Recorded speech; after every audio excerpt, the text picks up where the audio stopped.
Hey internets, it's Jake from Mini Terrain Domain, and this is Below the Grove, Hope and Redemption, a Harper's Tale, and this is our second episode in this new mini campaign happening every other Tuesday, right here on twitch.tv/Mini Terrain Domain at 8 p.m. on those. Most MTD games happen at 8:30. I know that this game starts at 8, and I still had it at 8:30 in my mind, so I was going to say I won't hold it against you if you show up at 8:30, but if that's the case, you're not here anyway, so we'll just move on. Welcome, everyone, to Hope and Redemption. Very excited to be getting going on this next episode with this absolutely lovely cast of amazing people, and I will have them introduce themselves and who they are playing in just a moment. First, we're going to cover a couple of quick announcements, a little bit of housekeeping, and a couple of exciting announcements about things coming up. First and foremost, we are just 2 days away. That's 2 days away, V, from the premiere of Season 5 of The Dawnbringers with Rime of the Frost Maiden. And Season 5 is going to be really interesting because we're going to kick it off where the players left off in Season 4. They got teleported into a snowy tundra with only half of their boat remaining. No idea where their crew is or the other half of their ship. No idea why it's night and freezing cold and blizzard conditions. And they're pretty sure they just saw a dragon fly by in the clouds. We're going to pick right up at that. And then our friend M, who plays the wonderful Clockwork Wizard Fig, has been gone for a few months, pursuing their own career in the wilderness of Canada, digging up dinosaur bones. That is not a joke. That's actually what they've been doing. And they are finally returning in a few weeks to the campaign. So we are going to go on a short arc where we are going to explore for a couple episodes where Fig has been. And V and all the rest of the Dawnbringers will be playing unique characters. I'm not going to spoil the surprise yet, but they're all going to be playing unique characters in this other place that Fig has been. So we'll get to see where Fig has been during his absence. So you do not want to miss that if you're a fan of the Dawnbringers. And if you're not, well, tune in and you will rapidly become a fan of the Dawnbringers. This Friday, apparently, I'm reminded you can also find V and I, along with Ted of the Dawnbringers, in the DMC, and our friends Frag and Asa and Megan over on the Nerdarchy Live channel, where we are wrapping up our, I don't remember if it's the fifth season, but the Chaos Crew of that monthly campaign. And then Saturday morning, I will be DMing over on the Talon and Claw Twitch channel, a unique, one-of-a-kind adventure that I have created called The Liberation of the Evangeline. And our Sea of Thieves crew, along with Fluffy Snowfall, who was a moderator on, I believe, over on DM Jesse Hand's channel, is also joining our crew.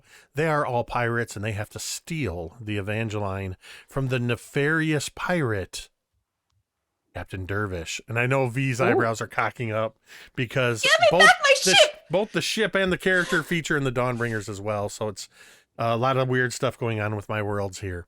Yes, the good captain and I need to have a chat. But immediately after that, there will be a couple of survivors of suicide charity games taking place on the Wizards D&D channel for Jasper's Game Day. The first one DM'd by Todd Stashwick, the second one DM'd by Fenway of Jasper's Game Day, and I will be producing both of those games as well. So you want to tune into the Wizards official D&D channel for that. So that's what I've got going on over the next few days. Couple of quick housekeeping notes. One, you can always type in !Jasper in our chat, and it will pop up occasionally. Mini Terrain Domain is officially partnered with Jasper's Game Day.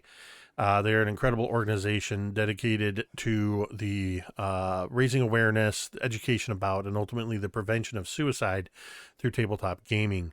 When you donate through that link, that money goes to directly benefit crisis hotlines, crisis centers, education programs, and the like in communities just like your own. Another way that you can donate to Jasper's, of course, is to type !coffee in the chat.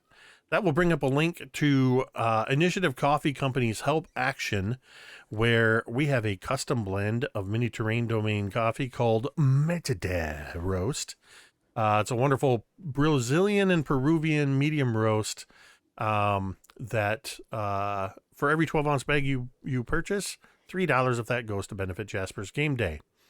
Speaking of Talon and Claw from earlier, Talon and Claw is also a sponsor of this channel. Talon and Claw makes incredible woodworking, or I keep saying that they make woodworking tools. That's not what they do. They use woodworking tools. Use them.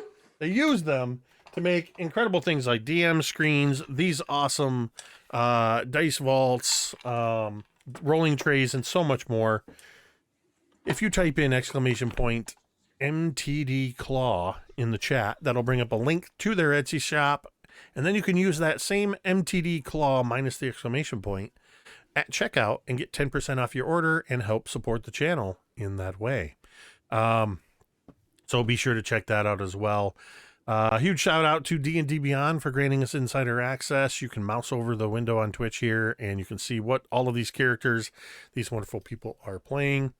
If you look up above GoblinKatie's head, you will see a +10 modifier and a crystal blue die up there. Those are our domain dice.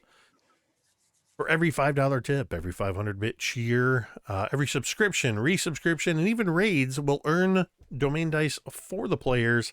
That's your way that you, the viewer, can contribute to their success. Those domain dice can be used for a number of things, including re-rolling, making me re-roll a die roll. They can go all the way up to spending 5 domain dice to turn a hit into a super critical, which is double max damage. Great to use against those big bad evil guys. So the last thing that I want to say before I turn it over to my players for a quick introduction is that, as always, here at Mini Terrain Domain, we are doing whatever we can to destigmatize and normalize mental health discussions. And I am always very upfront with my own struggles with anxiety and depression, and the fact that it has gotten so much better for me, my mental health, because I sought out the help of a professional. And I recently had a therapy appointment, and boy, did I need that. And I've even stepped it up to a little more frequency because I recognize that I need to see them a little more often in 2020. And the point to all of this is that we know that all around the world, wherever you are out there, people are struggling. It can be very difficult at times, but we want you to know that you matter. Your presence here on this earth makes a difference. Whether or not you believe that, it does.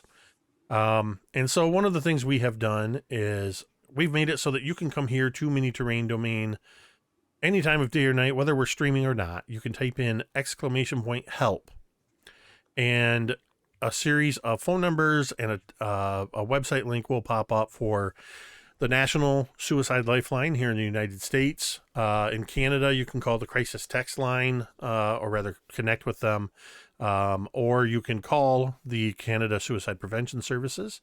And through that link, there are resources for countries all around the world for phone numbers, text numbers, wherever it is that you may live, that you can find somewhere to make that first step and reach out and ask for help.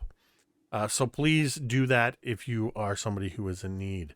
Shout out and thank you to Hawkmere, who donated 500 bits, which is going to earn you all another domain die. As I'm going to throw it over to V, and then just introduce yourself, where we can find you, what you got going on, and who you're playing. Okay, hi, I'm V. You can find me here, as Jake already said. You can also find me over on the WizKids YouTube channel every Wednesday for Mini Mayhem. Come on over tomorrow. I'm showing off some Magic the Gathering unpainted miniatures. It should be lots of fun. You can also find me on Friday for the Wisdom Saving Weekend. Did I get that right? Close enough. Close Wisdom enough. Save Weekend. Wisdom Save Weekend.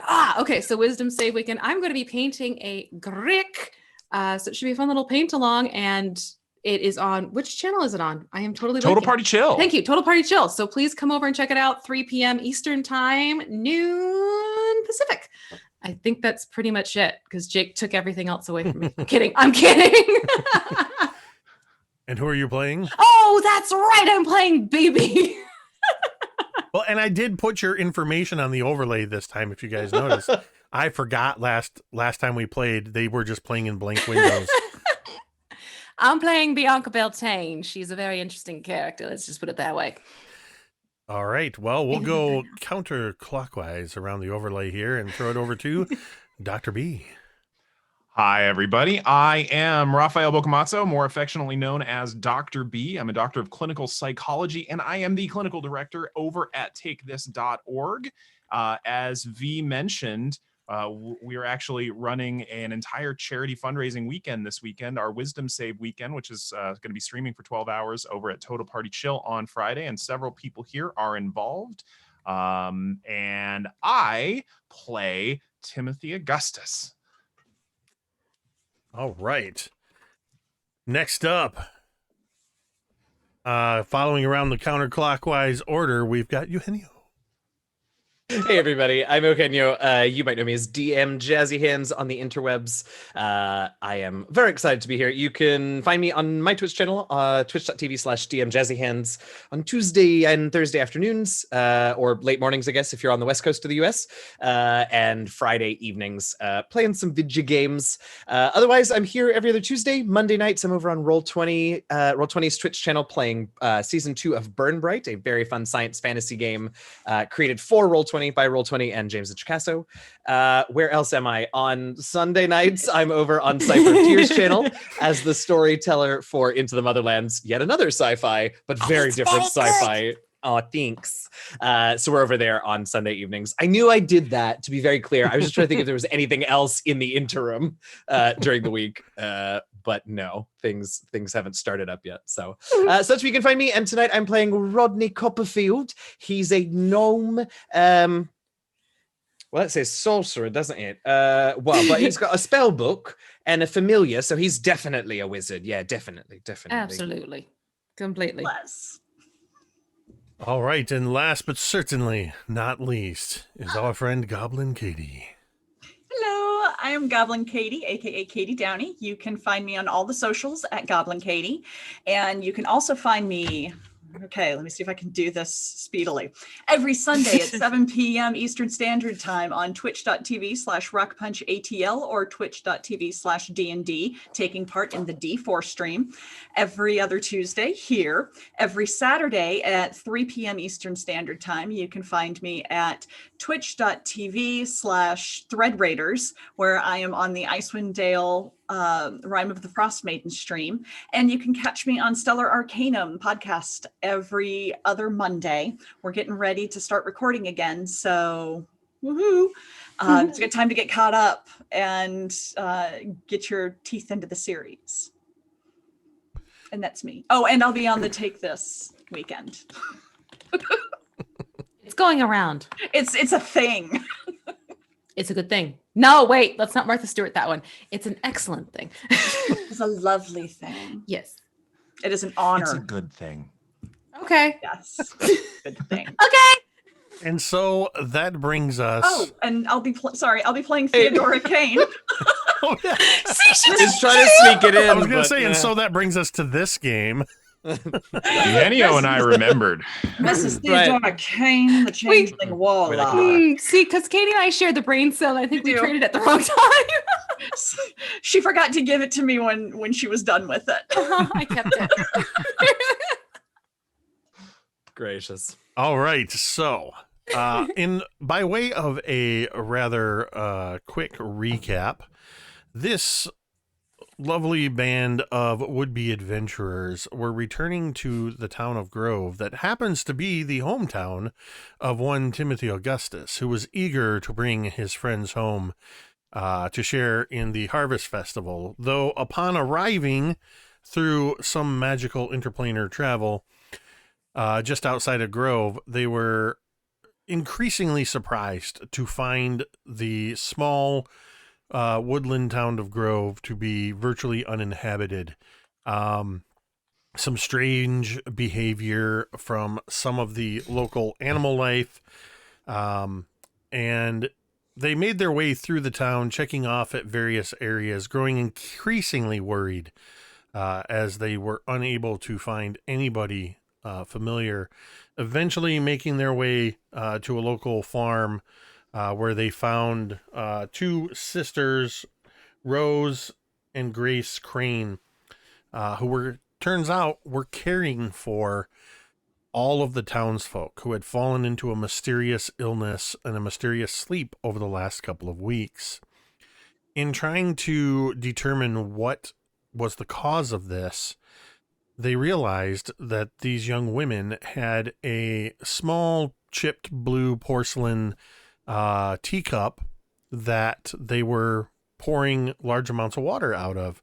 Turns out they have had this magical teacup in their family for ages and have never had a need to go to the well where everybody else gets their water. They put two and two together and figured out the well must be at the heart of the problem here. When they went to investigate the well, they ran into some local ruffians, or would-be ruffians that were quickly talked out of any sort of further conflict. And they learned that they had been hired to keep an eye on things. Indeed, somebody has done something to the water supply.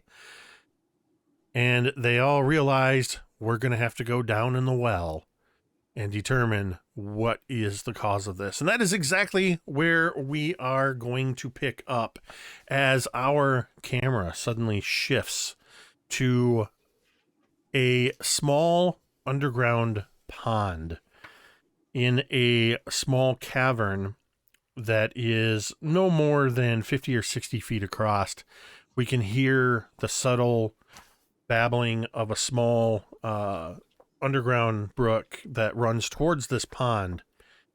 We can hear the occasional, of course, dripping sounds and a bit of underground aquatic life and amphibious life as we hear a bit of croaking and chirping here and there. The next thing we hear is the sounds of struggling as somebody is darkening the well hole, and a pair of legs emerge from the ceiling along with a dangling rope. And I'll turn it over to the four of you to describe as you are descending what does this look like as the four of you are descending down into this underground area? Well, I can tell you one thing. I am not going down this rope until everyone else is down and has their backs turned, because I am wearing a hoop skirt.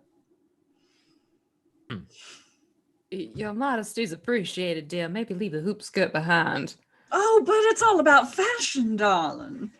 Fashion, yes, but in this case, function is quite more important at this time, and you may not even get down the opening with that thing on.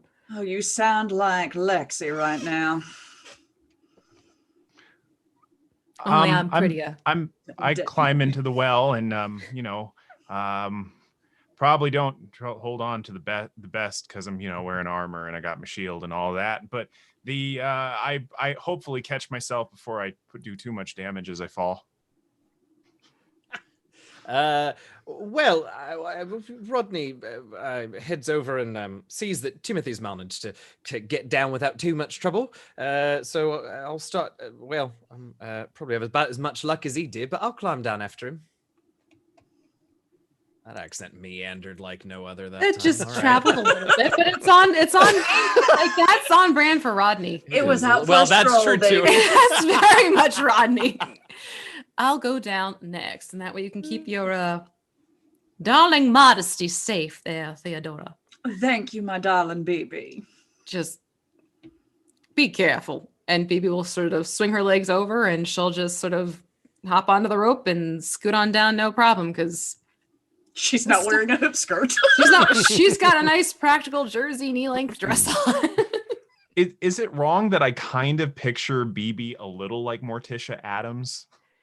It's not too far. She's like a blend of Morticia Adams and Franny Fisher. Yeah. So put them together and you got Phoebe. I And just hope Theodora it's kind of will- muddy and squishy where Tim lands. I really do hope that. Oh, Oh boy. Theodora will delicately and disgustedly make her way down the rope into the well. All right. So, as you all are descending down this well, I am going to have you all make me an athletics check. Oh, Oh, dear. I'm sure this is going to go well. Hopefully for some of us. No pun intended. Well, well, well. Oh no! This is getting interesting real fast. I wasn't feeling great about mine, but I am now. I got an 11. All right. Rodney.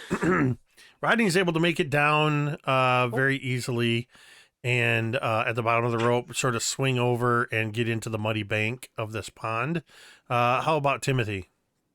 Timothy rolled a natural 20. Yeah. Rodney, I'm as so glad Rodney's that's where we feeling used it. pretty good about himself, I will let Yeah, you, right? Timothy, take narrative control of how awesome your dismount looks.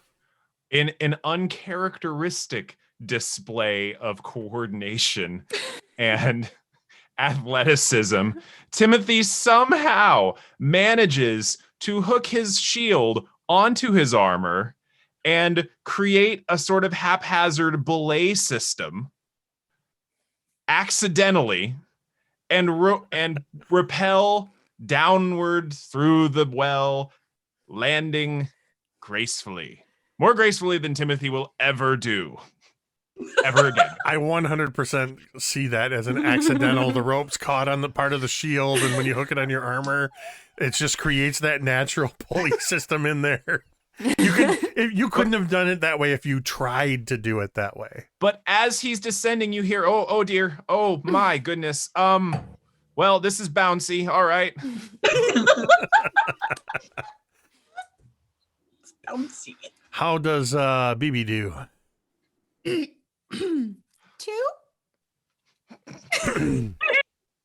BB, very much the antithesis of Timothy's descent. And I imagine it this way: as you had created this sort of accidental belay system, you had put a bit of extra tension on this rope, and it was making BB's descent very easy. Then you remove your shield, and the whole thing just goes, and the rope goes slack, BB, and you just go, and Son you of a bitch. just plop down into the water. You are muddy and wet from the waist down. Well, I always like to become one with nature. And This time, literally. for Theodora, I didn't tell you this when I had you roll, but because of your massive hoop skirts filling up the space of the well, I do want you to roll one more time and take the lower of those two rolls. Oh, I don't need to. Did you get lower than me? I rolled a 1 and I have a -1 modifier. Oh, I got a 0. Zeros! So I picture that like she goes over the edge and starts to go down, and her hoop skirt just keeps getting higher and higher till it's up over her head, and she's like struggling to push it down and forgets to hold the rope. Yep. Yeah, you just completely forget that there's a rope there, and finally there's that moment where the bulk of your hoop skirt has you sort of lodged in place, and you gather this last little bit of material, and you're looking at your hands holding this material and realizing there's not a rope in them, and then that you just sort of go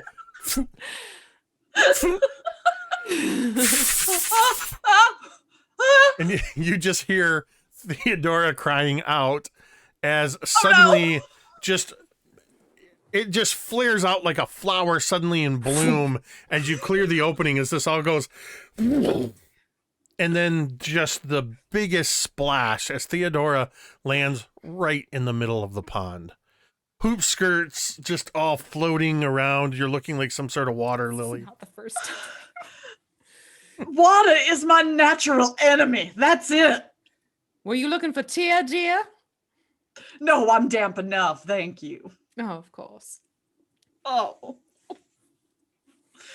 Oh, this is just a mess.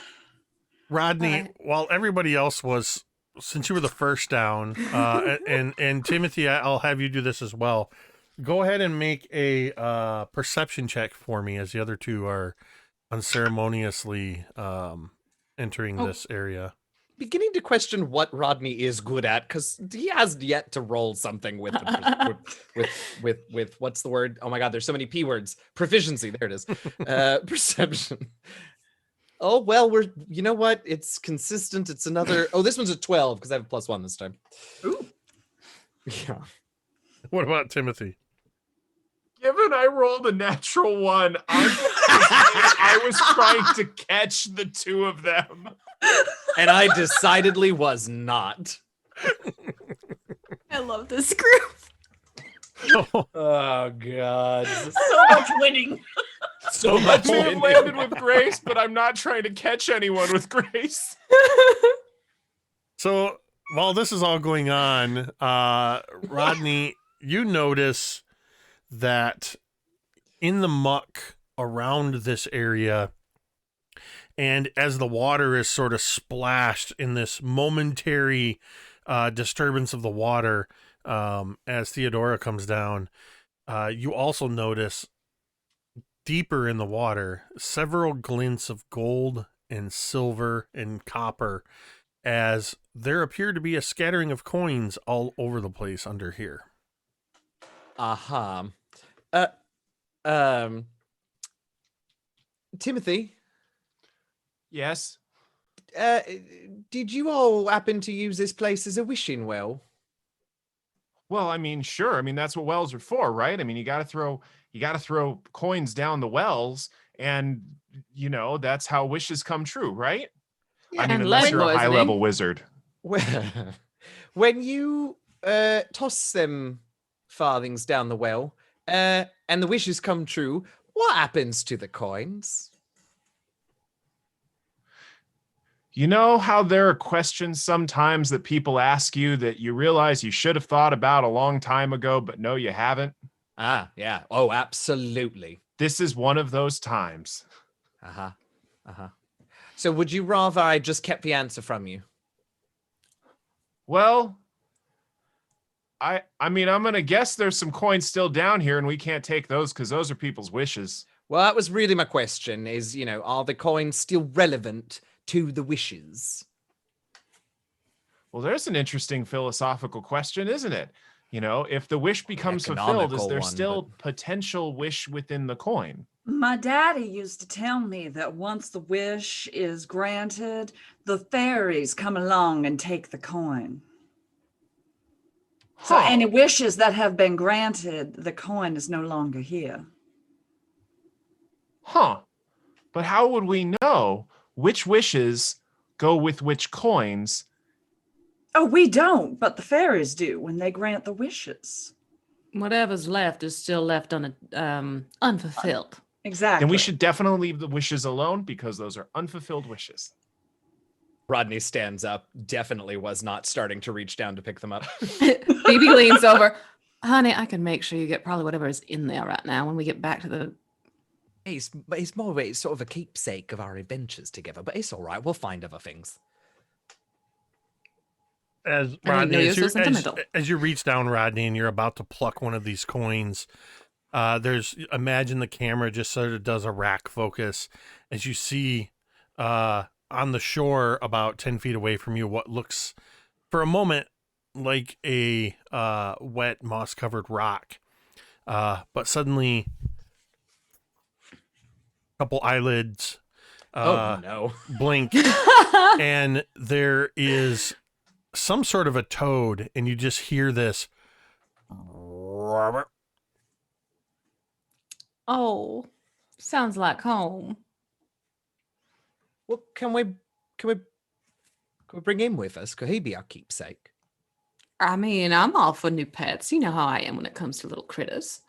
Well, I mean, Pip does get a bit jealous, but might be worth it. I'm not carrying it. Oh, Ooh, it's just a little. It looks to be frog. about the size of a bullfrog. BB's gonna go right over. Hello there, little toady. It looks, when it's not moving, it looks very much like a rock. Oh, she's picking it up. Okay. Give me an aminal. Aminal? Aminal? Give me an, Yes. give me Like an the aminal. dogs? She meant. Give me an aminal handling. Phenomenal. Phenomena. Amana. Let me get an animal handling Phenomena. check.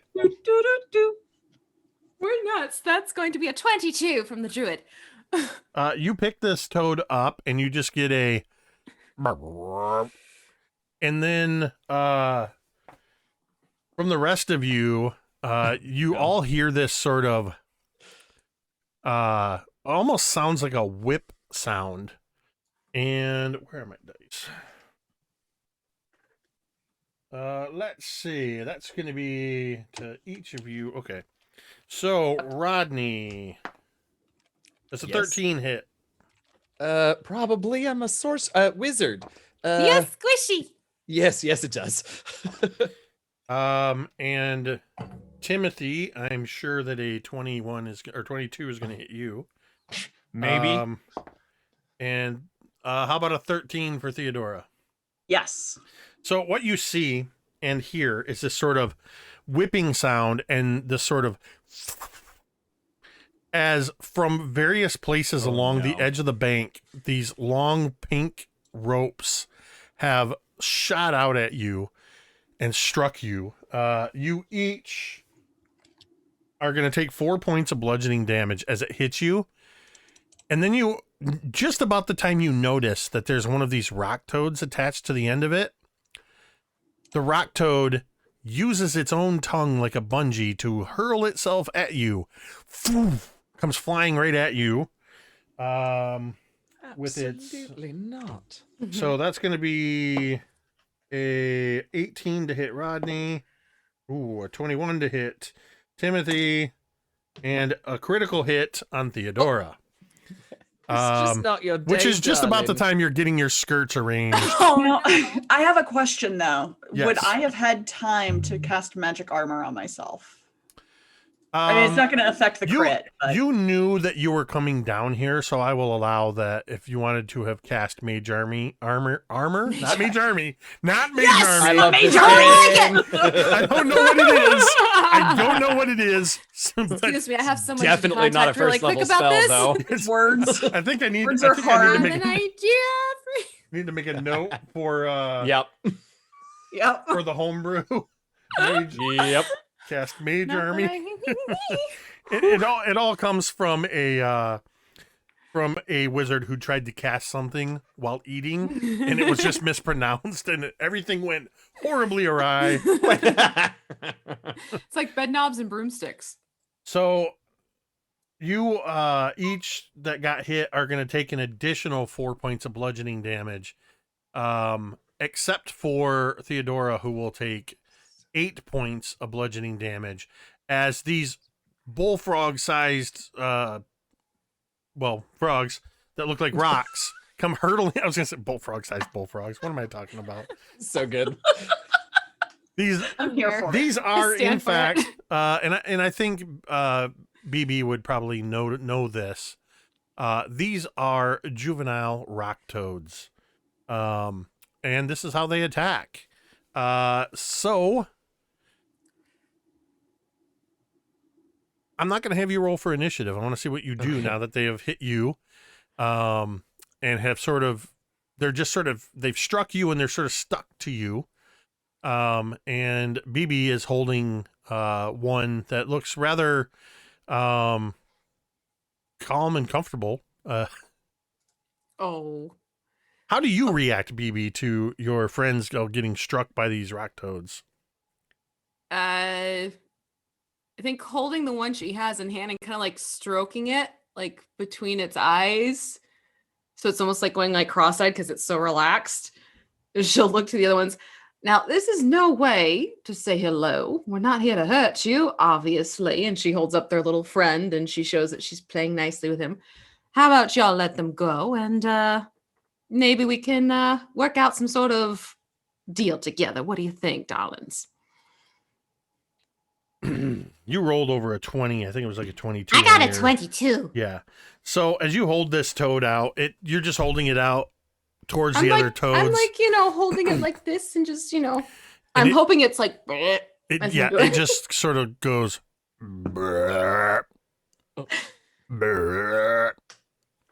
And all of you feel as the rest of you feel as the other rock toads release their grip on you and they sort of drop into the mud at your side. Charming creatures. Aren't they though? This one I think is just precious. I might name him Rocky. I think that one broke my nose. And they do I'm have. we'll kind of find- angry at you, pal, but I kind of still want to be your friend because you're just defending your home and we're big and you thought we were invading, and I kneel down and I try and gently pat the one that just struck me in the face. Oh Go my ahead God. and give me an animal handling check. Oh boy. Oh no. Cross your fingers. It goes for like it did for Ginny. 30-20! Nice.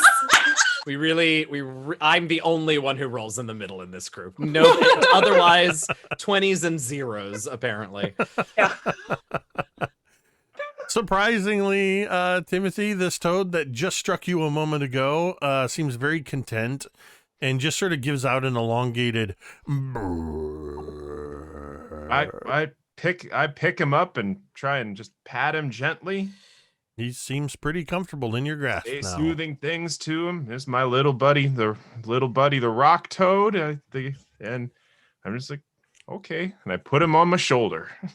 Timothy, darling, I don't suppose you could possibly help fix me up. I am feeling quite woozy at the moment. And I would say absolutely the black and blue is starting to rise up a bit. There's definitely blood no. dribbling down Theodora's nose. Quite clearly a broken nose from this thing. Oh, I cure wounds. Thank you. I was And that's, bloodied. Oh no. The frog bloodied me. You Oh, got I'm- critically I'm hit well with a rock blooded. toad. 9. Thank you. I'm well Okay. bloodied. And BB will go over to Rodney.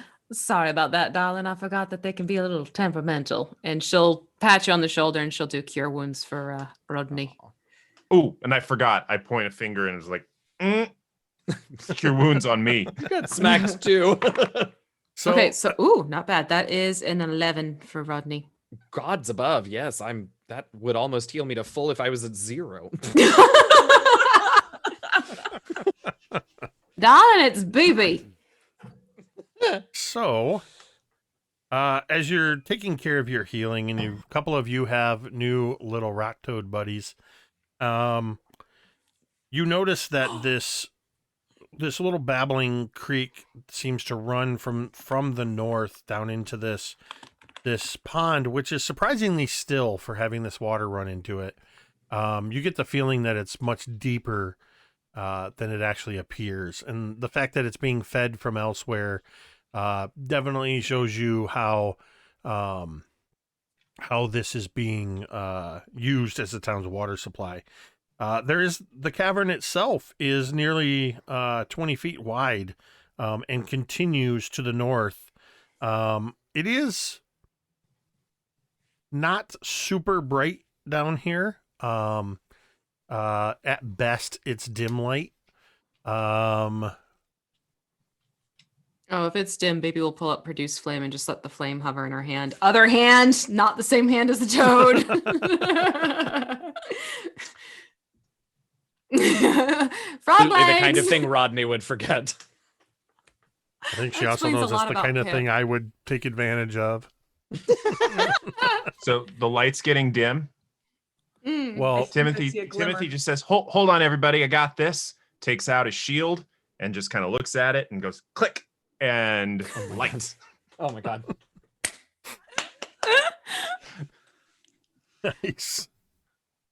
All right. Well, now there's light for you to see by, and you can see that a little ways to the north of this room, there is a much larger cavern. And there appears to be another body of water in this cavern to the north, and you can just make out some sort of a mound of an island about 50, 60 feet ahead. And in your new shield light, Timothy, as you sort of move it around to illuminate the way, on top of this sort of mud and grass mound in this body of water, you catch the glint of something both metallic and something that is refracting the light. Hey gang, we've got a little something going on over here. There's something metallic and something that's reflecting the light. Oh crap. And he's Interesting. gonna put Rocky on top of her head. Oh, that is a charming chapeau. Well, he's a charming friend. And she'll, pat him a little bit. Indeed. Well, All right. Well, let's prepare ourselves for whatever we may find. All right. should we put our new frog friends off to the away from danger in case there's some danger? I'm gonna call you Adrian. Probably not a bad idea. Well, they might come in helpful. They might, considering what they just did, Rocky and Adrian might be allies. Ooh, yeah. Just scratch Adrian's cheek. Brrr. Teddy, Yes, dear. do a twirl for me, would you? I Of promise course. it's yeah, of course. And she does a That's nice. perfect pirouette. As she is facing away from Rodney, Rodney prestidigitates the giant mud stain off her butt. Oh.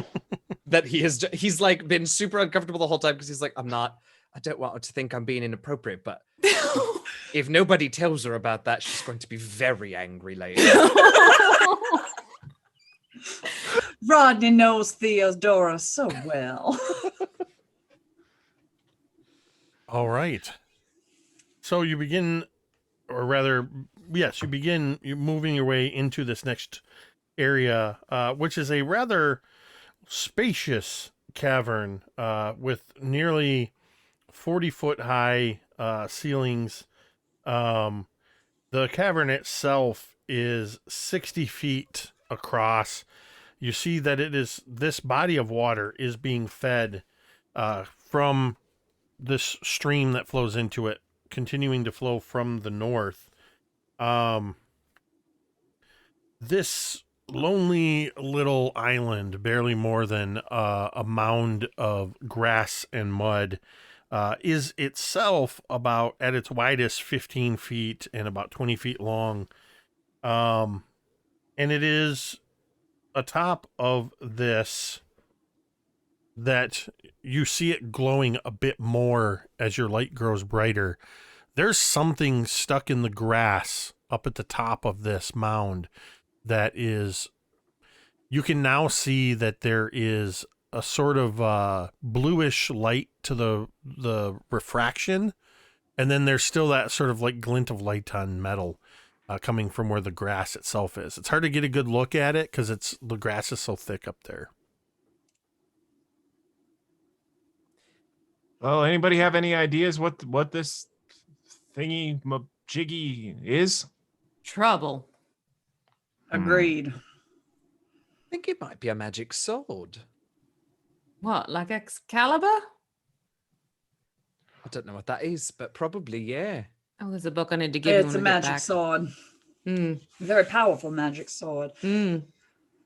Usually bestowed by a lady of the lake, and maybe, well, We're kind of in a lake. I think this might be your Excalibur. What's funny? Did I Does say that make wrong? it current caliber? Did I Oh, say it Timothy. wrong? Don't ever change. It's Malibu? What is it? Can I make it a little bit of an examine? I'm really fascinated by this sword. Just all that is geeky and researchery and Timothy's soul is just like oh my goodness, this is amazing. I could have my eyes on a discovery of magical epic proportions, Well, and I want to learn about it. Are I we will up there yet? say, from where you're at this point, it is only a sword in your mind, as the only person who used the word sword is Rodney. But you could climb up this mound. You'd have to wade through a bit of the water, which is not very deep, about knee deep around this thing, and then climb up on this sort of, it's kind of like a mixture of mud and algae and peat moss, and there's grasses growing out of it. I mean, I'm already filthy. I'm going to start it making seems my safe. way up there. And Timothy, you seem like you wanted to head up there, very eager to find whatever this is. Yeah, I mean, if it seems safe, I'm really curious to figure out what's shiny and blue down here in the well. Well, Rodney seems to have some sort of extraordinary insight, because it Oh. is indeed, Oh my god. it is indeed a sword. When you get up there, It's enveloper. it is. Excalibur, darling. That's what I said. Escalator. Not Excalibur, not Ex. Oh God! Next You you'll be can saying see that- Excedrin. That this sword, though a good several inches of it appear to be buried in the mud, it's just stuck in near the top of this. It does have a bit of a wider blade where it is stuck. It looks to be a scimitar. What was refracting the light was a very shiny blue topaz that is mounted into the pommel of this scimitar.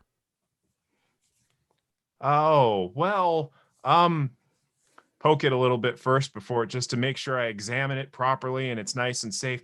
Hey there, Mr. Topaz and Mr. Sword, in case by some chance you happen to be sentient. Because I've read about stuff like that, but I'm just gonna, if you are sentient, let me know if this is gonna be a problem. But I want to pull you out of the grass or mossy knoll, and I'd just like to learn about you. That's all. There's no response other than when you poke it, you just get a little bit of that. Okay. Well, all right. If it seems safe, if there's nothing in any of the things I've read in my research in grad school indicating that this is a bad idea, I am I'm gonna try going and to pull it leave out. that entirely up to you to determine whether or not you want to actually pull it out. I will say that you've read enough things about this type of occurrence that they sort of skew both ways. Sometimes they're really good, sometimes they're really bad. Sometimes they're just old battlefield relics that are really worth not much of anything. At the very least, the blue topaz looks like it's worth something if it turns out to be junk. okay, well, Like to- let's pull this out. There's a bit of a flashing of the light moving around as you jostle your shield a bit to get a grip on this sword. Go ahead and give me a strength check. I would like to look around and just keep an eye out for something that might be sneaking up. Absolutely. You can, and anybody else wanting to keep an eye out can go ahead and make a perception check for me. While Theodora is Timothy. looking, can BB do a nature check, like just to sort of see if there's anything unusual about this particular environment? Sure. I'm just watching Timothy, All right. preparing to thank the woman of the river or whatever it was. Lady of the Lake. Well, if I'm glad I burned my inspiration on this, because my first roll was a 2 and my second roll was a 19. So Okay, that is now. a 21. Well, and, And as a I reminder, pull it, I'm there- saying, hey, woman of the dirty well pond thing. That's what I just hope this is okay. as a reminder, there are 13 domain dice at your disposal as well. Yeah, those fun little things. But the 19 is sufficient as you plant your feet and you grab hold of the hilt of the sword. And I imagine you sort of giving one last look around like, oh, all right. And then you just hear this. And the scimitar pops free And because of the nature of this being a mini campaign and playing like a series of one-shots, when you encounter magical items, I'm going to tell you what they are. You basically are instantly attuned and have the knowledge of what this is. Then you can decide whether or not you want to keep it or do whatever with it. Upon grasping this sword in your hand and freeing it, you learn that this is indeed a magical short sword or magical scimitar known as Rhyme. And this scimitar is, while it doesn't have any additional pluses, like it's not a +1 or anything, it counts as a magical weapon, and it does an additional 1d6 of cold damage upon a strike. Oh. As this knowledge sort of flows into you, this bit of blue energy, and I imagine even the others of you, in particular Rodney, who was paying attention, you sort of hear what sounds a little bit like tinkling glass and distant wind chimes as this energy flows in to Timothy. Oh, Pip, I think we just saw the lady of the lagoon. Well, Dirty water well, right. BB, what was your nature check? That was a 17. You just start to realize as Timothy is getting ready to and does actually pull this sword out, you're sort of looking around. You're looking at this mound, you're looking around the cave, and you're looking at the water, and there's something about this that, and I imagine you just sort of getting this like, oh, I know. And just as Timothy starts to pull the sword, it clicks as you turn to Timothy with this sort of like, ah, it's too late. He's already pulled the sword. Oh, come on. The entire mound begins to shake, begins to jostle. And I need you all to make dexterity saving throws to see if you can remain upright. Put my hand on top of Rocky. that's a 7. Hey, Oh, so- no.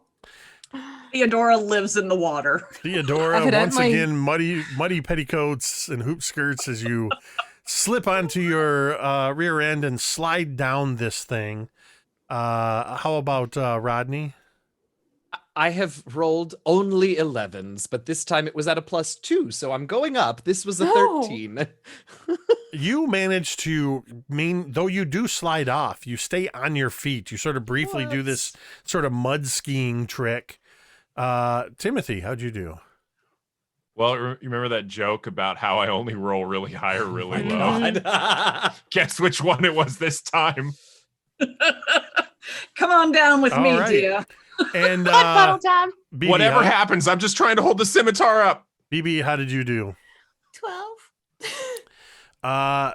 So you also managed to maintain your feet and sort of land with a bit of grace. All of you notice, though, as you slide off the edge of this mound, you drop an additional 4 feet from where there's a ledge that wasn't there as this has begun to rise up. Timothy, you sort of go ass over tea kettle tumbling down this thing and you plop into the water and mud as this thing rises up, and then you suddenly see a portion of it emerge and what looks like some bizarre knuckle of flesh begins to move towards you. And then you see the massive eyes and nostrils of a giant tortoise that leans, its head coming right towards you into your face. Thank you. That You're- has been a pain in my back for so long. Oh, you poor thing. Well, gee, their big rock tortoise person thing. Real happy to help there. I'm not sure I have much of a use for it though. Does anybody else have much of a use for this thing? Well, you're not going to put a perfectly good blade to use? Well, I could try, but I'm afraid I might hurt myself. All right, that's a valid concern. I mean, Anything bigger than a dagger. Hi, tortoise friend. Who are you? You can call me Fruit. Fru? Frood. Fruit. A Frood. bit like food, but with an R. Oh, Frood, it's a pleasure to make your acquaintance. My name is Mrs. Theodora Cain. I will never remember your names. That's a fair. mood. But I will remember what you have done. Well, that's very kind of you. I care not what you do with that thorn. Just so long as you don't put it back. Okay. Who put it there in the first place? I could never remember that. It's been there so very long. Nobody dared to pull it free. Well, that is a shame, Frood. Yeah, why not? It felt like a pretty obvious thing to do as soon as we walked in, don't you think? I would have thought the others walking around here would have seen it and taken it for their own. But they did not.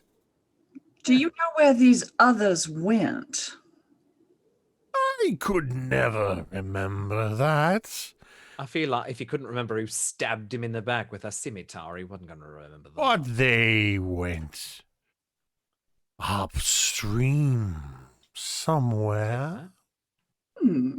That's a start. Maybe Gibber knows. Gibber. Gibber gets around a lot more than old Fruit does. And who might Gibber be?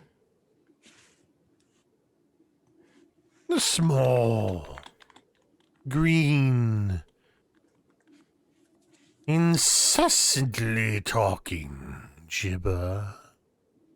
Is It's Gibber a the goblin? only reason I could actually remember her name. So what you're saying is that Gibber jabbers. That's what I got out of it. That's what I heard very, very slowly. Ah! You are very funny.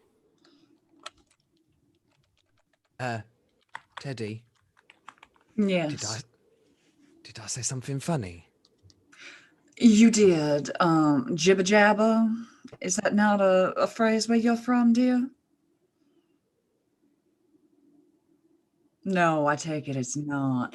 It's a colloquialism. It means to talk incessantly. Think Evie. Evie Jibber Jabbers. Incessantly. Oh, yeah, all right. I thought it was a bit funny. All right. It was, yes. You did well. Hey, Mr. Frood.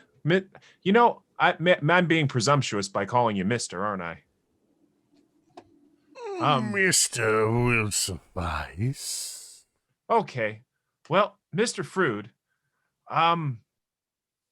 where'd they go? The other people? Upstream, which means perhaps Gibber talked their ears off and they chose not to return. Do you know where we could find Jibber? Upstream. Well, clearly we need to go upstream like the salmon. That's what I'm hearing. If Off we you go. see the tall one, tell him I don't appreciate him throwing sacks of debris into my water supply. Where did he throw those sacks? Yeah, let's address that, please. Where you came from. I see. But there is something else in the water. Upstream. It tastes funny. It smells funny. And I don't like it. It makes me irritable. Well, Frood, we're going to make a point to figure out what's going on with that because it makes you irritable and others very sleepy. Well, perhaps if you were to do something about it, I might be able to remember that. Well, we will endeavor to be memorable then. Very well. Now that you've pulled this thorn from my back, it is no longer bothersome, and I feel very sleepy. Well, rest well. Can we help you fall asleep there, Mr. Frood, a little bit better? I mean, is there anything we can do? I can't get you a warm glass of milk right now because that's up top and we fell down. But As you continue talking, Timothy, you just see this tortoise head just that's and a it sort of pretty mighty yawn there. recedes back into the shell, and the whole thing begins to.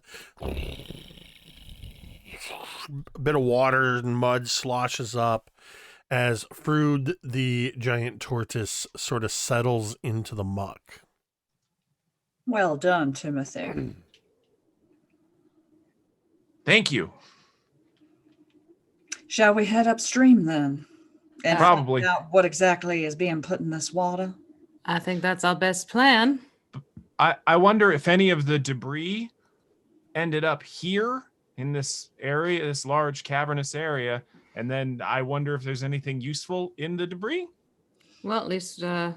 take a look. With a quick look, yeah. I mean, I'm already soaked. I might as well just go for a swim. Did the oh god, Lady of the Lake ever did she have a partner that she gave away a magic chinchilla vest or something? Pip's feeling rather left out. No, the closest she had was a gentleman named Merlin. Well, He was a wizard. Did you have a chinchilla for a familiar like me? He did not, no. That was disappointing, really. I'd Well, like Anyway, to. let's look around. You have far more style. Oh, well, I mean, goodness.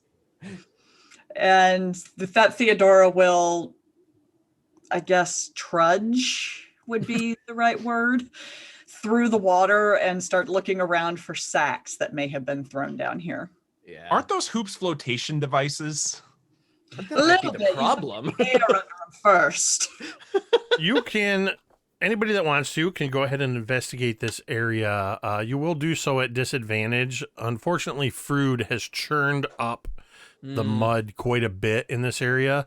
It's clearing-ish because it's running water all around where Frood slumbers. But go ahead and make investigation checks at disadvantage. Theodora finds nothing.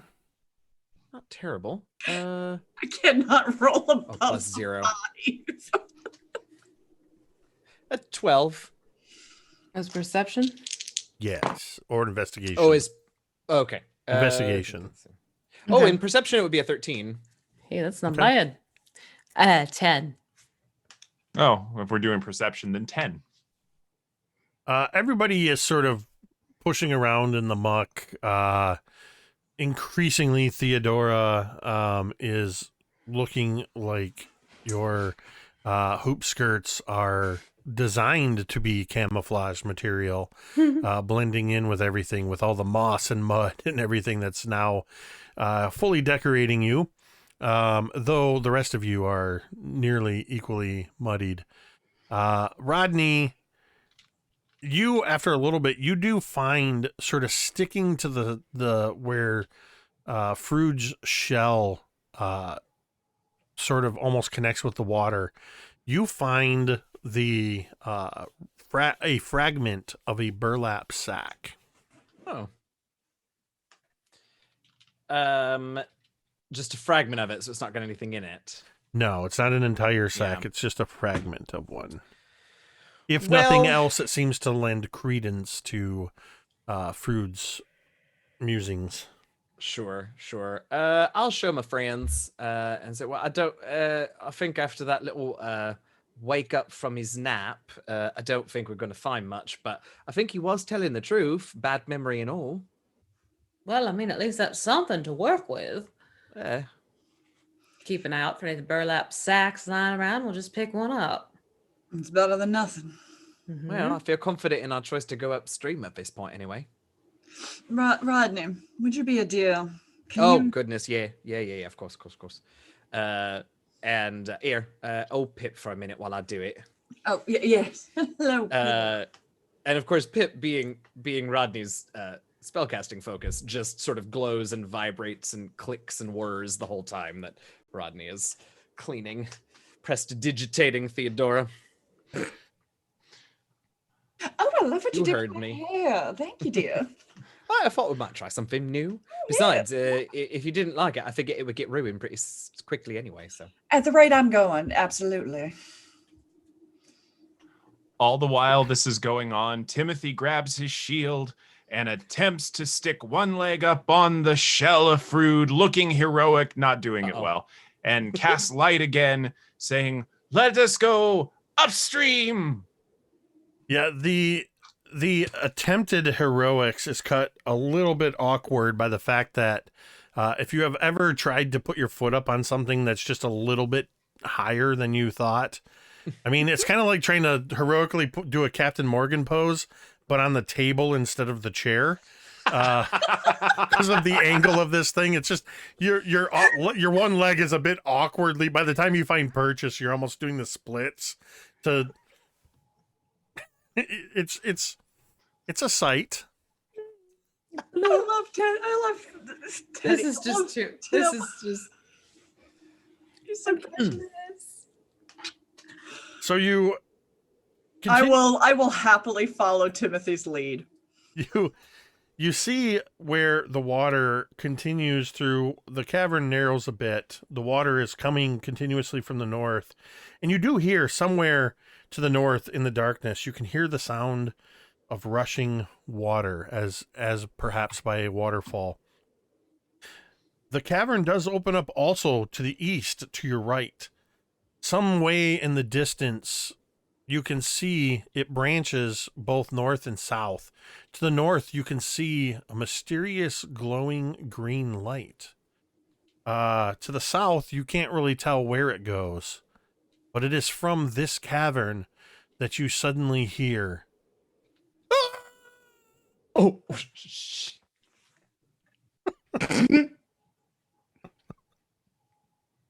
Do you need to prestidigitate yourself, dear?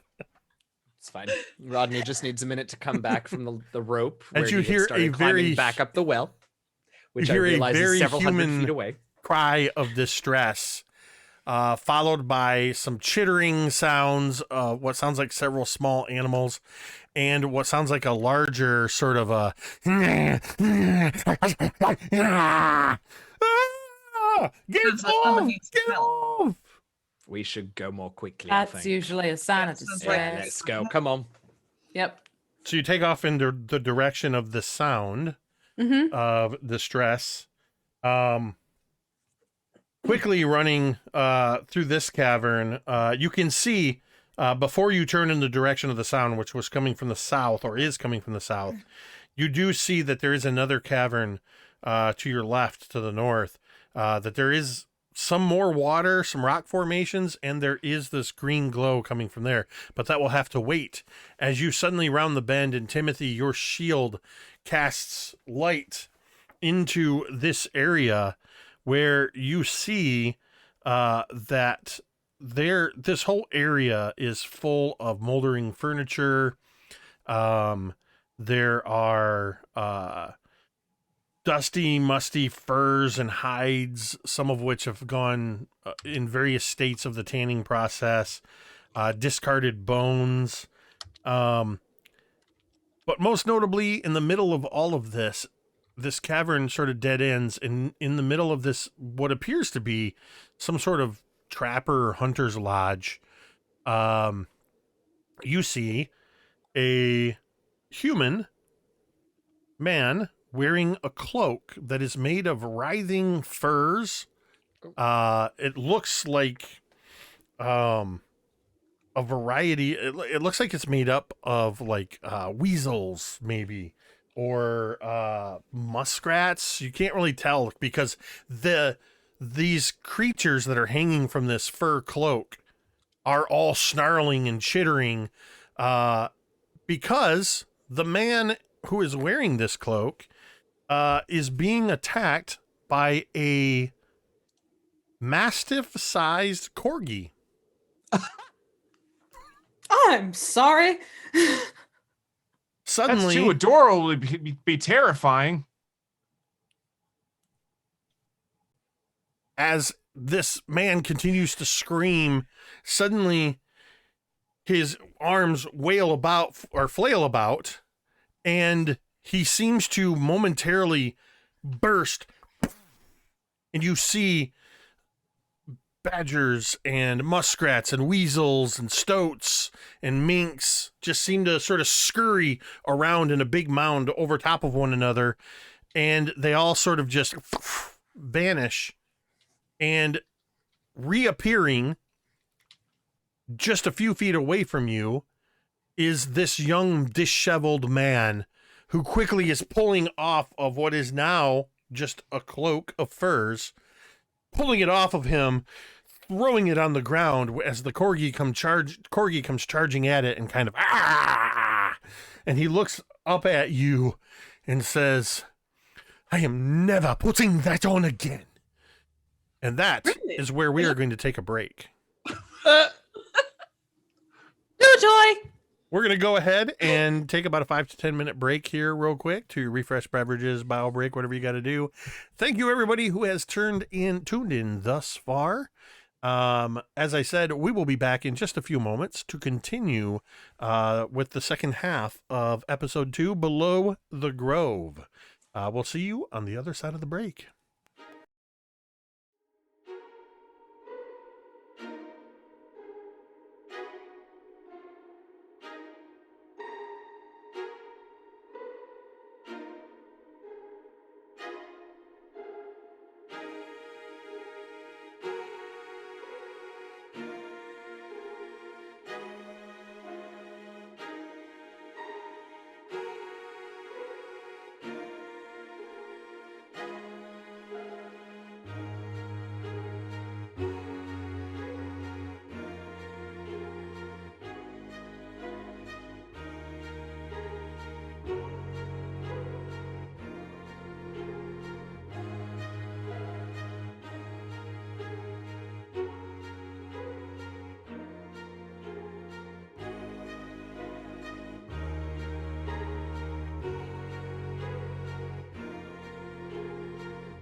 And we're back. It's always a good sign when we come back or even start the stream in mid laughter. We seem to do that a lot.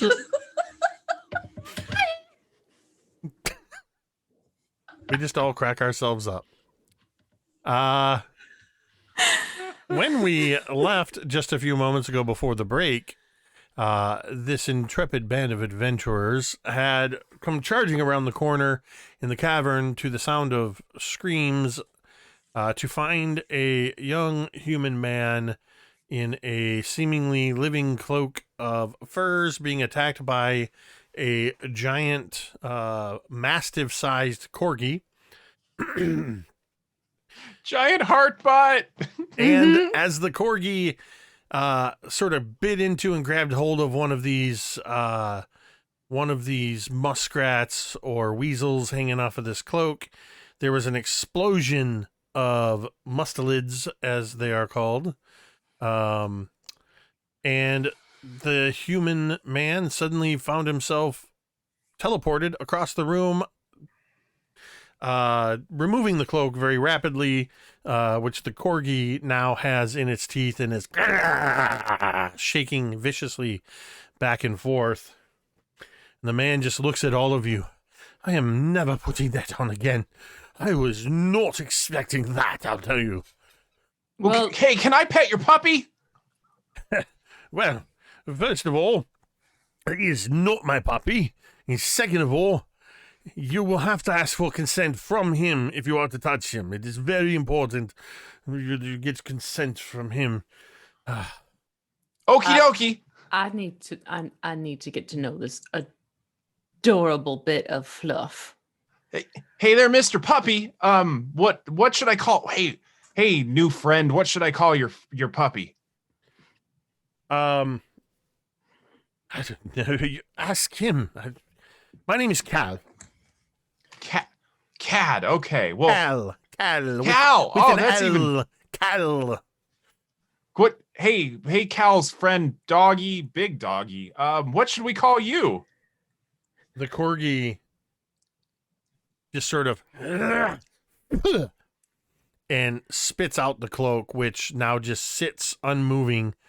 He kind of takes one of those sort of playful, both front paws leap up and down at it. And the corgi looks up at you. Right, I don't think that's going to be doing anything else. At least for the moment. Right, hello. It's a pleasure to make your acquaintance. My name is Sir Cheddar. And what's your name? Well, Sir Cheddar, my name is Timothy. Somebody needs to clip all of your eyes got as big as saucers when Sir Cheddar spoke. Well, boy, Sir Cheddar, my name is Timothy, and I sure think you're a swell dog. Well, I appreciate that, lad. I don't know what it is, but for some reason, people are always in such a great mood when they meet me. Well, if I may be so bold, you are absolutely precious. Well, I thank you for that. Hey, Sir Cheddar, is it okay if I pet you? You want to give me pets? Yeah, like right behind the ear. Is that okay? I'm gonna tell you something. I appreciate you asking permission before you just start scratching on my ears. But, yes, you can, because I can't quite get at that spot right behind my ears, and I do love scratches, consensual scratches. See, if you've got a really, really big itch back there, and I pull out my mace and just gently hold it towards him, it's like, whoa, easy now. I said an itch. I didn't want no lumps. Well, we can just use this as a scratcher. I have fingernails. I do too. Well, I could do that too, and I scratch him behind the ear real quick. There's a very loud thumping sound as one of his little back legs begins to. Oh, that's it. Right, that's right. Oh, yes. Whew. All right. Well, before we get carried too far away with the scratches, as I said, my name is Sir Cheddar. Who are you? And how is it that you've suddenly come to be here? Well, I'm Timothy, and these are my friends. That's Miss Theodora Cain. I call her Teddy. And this is our friend Miss Beebe, and this is Sir Rodney. And at that point, as much as everything inside of me wants to play with the dog, I actually think Rodney got really stuck on the fact that Cal said that the thing that happened with the cloak was not what he expected. So Oh, Rodney no. this whole time has been talking to Cal about, what exactly did you expect, sir? So when Timothy he hears Timothy saying his name, he perks up and whips around and waves. Yeah, so I imagine Rodney and Cal are just sort of having this side conversation. Yeah, well, we came down here, and let me back up. We started in the town of Grove. It's the town that's up above us. Yeah, just up there, yeah. Right, they seem to be having some sort of a problem with people falling asleep, and it you was found quite out about that too. unexpected. And well, Yeah. you know about that. Well, that's fantastic. Absolutely. Myself and Sir Cheddar, we'd taken it upon ourselves, to come down here and see if we could figure out what was going on. Just been wandering around down here for a little bit. Found what looked like they sold some sort of hunter's lodge, a trapper's place.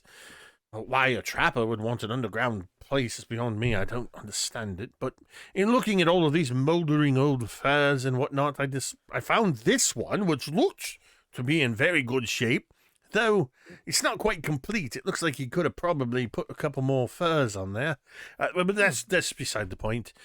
I thought it looked quite in good shape compared to everything else, and I thought, it's kind of chilly down here, and maybe it would keep me warm. I put it on, and it began just to whirling about as most of the muskrats and the weasels started coming to life, and then Cheddar went completely crazy, and then you lot showed up.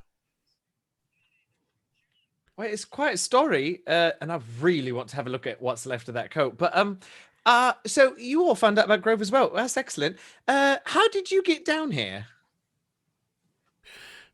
We came in here from the north. Which way is upstream? Is that north or Yes. south or some other? Upstream It's is to the okay. north. All right. What? Oh yeah. was it? All right. What? Did we come? Was it the west and then the north?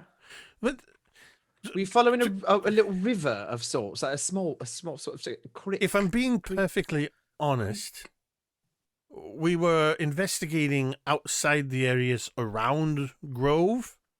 We had heard there was a quite cold source of water north of town, and we were going to investigate that, and I don't know if it was a sinkhole or what it was, when all of a sudden we were no longer on the surface, and we were down here. Well, I did wonder. He's a big fella. He couldn't have gotten down the way we did. I'm not good at this, but could I do an insight check to see if he really does seem on the up and up about helping Yeah, people absolutely. with Grove? Absolutely. Absolutely dreadful at this. That's not true. I have. Yeah. Another one. Are you serious? It's Can a 12. we just make Dice you may a not be t-shirt? balanced. I'm just 11. saying. It's been 4 different sets. It's been a digital set, twice a digital set, and twice different physical sets. Okay, you may not be balanced. No. Seriously, you need a t-shirt with a polyhedral that just says this one goes to 11. Oh, that's good. That's way better. I thought you were gonna make a joke about like this one is as average as it gets. No. No. Oh, no, that was You supposed to be need funny, not one like that just self-deprecating. says and this one sad. goes to 11. 11. I like that. I like it. But it should be a D10, not a D20, because if the D20 goes to 11, that would also be kind of sad. That's just the sad joke. Oh. Anyway, yeah, so a 12 after all that on my insight check. So with that, that's good enough to tell that Cal He means well. He's kind of scatterbrained. Well, Bit distracted. He seems to be in a bit over his head. He means well. And he seems to be completely genuine in what he's telling you. well, I mean, at this point, Cal, I think we should say that we are all down here for the same reason. And I don't see any reason why we can't all, work together. Oh, Pip, by the way. I meant to, well, I was so taken by Mr. Cheddar over there. I didn't even introduce my buddy here. The Cheddar. Oh, sorry, Yeah, Sir this Cheddar. is Sir Cheddar. Apologies, titles. Very terribly sorry. Trust me, it's absolutely no problem whatsoever. The sir, it's just a formality. You can call me Cheddar. You can call me Sir. You can call me Sir Cheddar. Just don't call me late for dinner. I'm kidding, of course. What happens if you're late for dinner? Well, then I get very hungry, of course. I will right. make you whatever you need, and I will keep it warm until you get there, cutie. We are going to be great friends, I think. Listen, that's true. Cal here and I, we were investigating what was happening down here. Well, we didn't actually intend to be down here. We were investigating up there. A bit of a misstep found us down here. And then, well, truth be told, I got rather distracted by that, Cal says. Now, I have no intention of putting this thing on again. You all are free to do what you want with this, but I do find it rather curious that such a magical item would be left down here unattended. And Cal just begins muttering to himself and is rummaging around in the remnants of this trapper's lodge. Sir Cheddar kind of moves in a little bit closer. Listen, Cal means well. He's a good kid. I think it might be best if we let him be distracted by whatever he's doing down here. I think it's the best way for him not to get into any kind of harm or trouble. But if you'll have me, I'd love to accompany you. I don't think you'll find anybody who would disagree with your company. No argument here whatsoever. All right, lads and lasses. I've never met a problem a good heart and a wee bit of magic couldn't solve. Well, wait, I have a question. And this is for BB and me. Did we forget Rocky and Adrian? No, Rocky's still on my head. Oh, I might have left Adrian back with Frood. I'm sorry, did you have other party members you left behind? Something like that. You see the toad on her head? They made friends. Oh, isn't that I got a lovely? Well, if you need to go back and get your friend, we certainly wouldn't want you to leave him behind. Well, that's really nice of you, Mr. Sir Cheddar. Rodney, why don't you have a look at that cloak coat thing? Yeah, well, yeah, no, could do. Certainly something I've probably studied before and have, notes about in my spell book here. Yeah, let's have a look then. All right, so you're going to check out the fur cloak? Mm-hmm. Sorry, that pause was because when I said fur, the first thing that pops into my head is that Florida song, and I had to resist the urge. Oh, but why resist? Give in. Because I can't remember all of the lyrics. Oh, well, that's fair. I can just remember. I know can. that there's something about fur Yeah. on boots and apple bottom jeans or something. And Yeah, She that's like the those boot with the apple fur. bottom Low, jeans. low. We're gonna get muted. Yeah, the no. boots Got with the the fur. working. Yeah. Oh my god. She hit the floor. Katie? I was gonna go. where we're Don't get going. muted. Okay, I don't want to get a DMCA in from Flo Rida during a D&D game. Oh my god, of everything. imagine. I think it was actually Ima- Usher, wasn't it? actually. It was so bad. I don't mean, think it would be. pick up I would on have that to one. print it out and frame it Oh, for sure. because nobody would believe it. I bet it Until would said make it you was feel Katie pretty and low, V, low, and then they'd low, be like, low. yes, that makes No. sense. Yeah, you just say I had Katie and V on. They'd be like, oh, Oh, yeah, yeah. Tracks. all Tracks. right. That's on brand. Well, Lordy. All right. what you have there is known as the cloak of the Musteladae, which is sort of the collective name for things like weasels and stoats and minks and whatnot. This cloak is incredibly soft and is made from the pelts of dozens and dozens of weasels, ferrets, stoats, occasional badger, and weirdly, there seems to be a couple of interestingly colored muskrat furs on here. Though muskrats aren't technically mustelids, nonetheless, they are here. The coat is very warm when you touch it, like comfortably warm, not overly so. It just seems, just even at the touch, to be a warm cloak.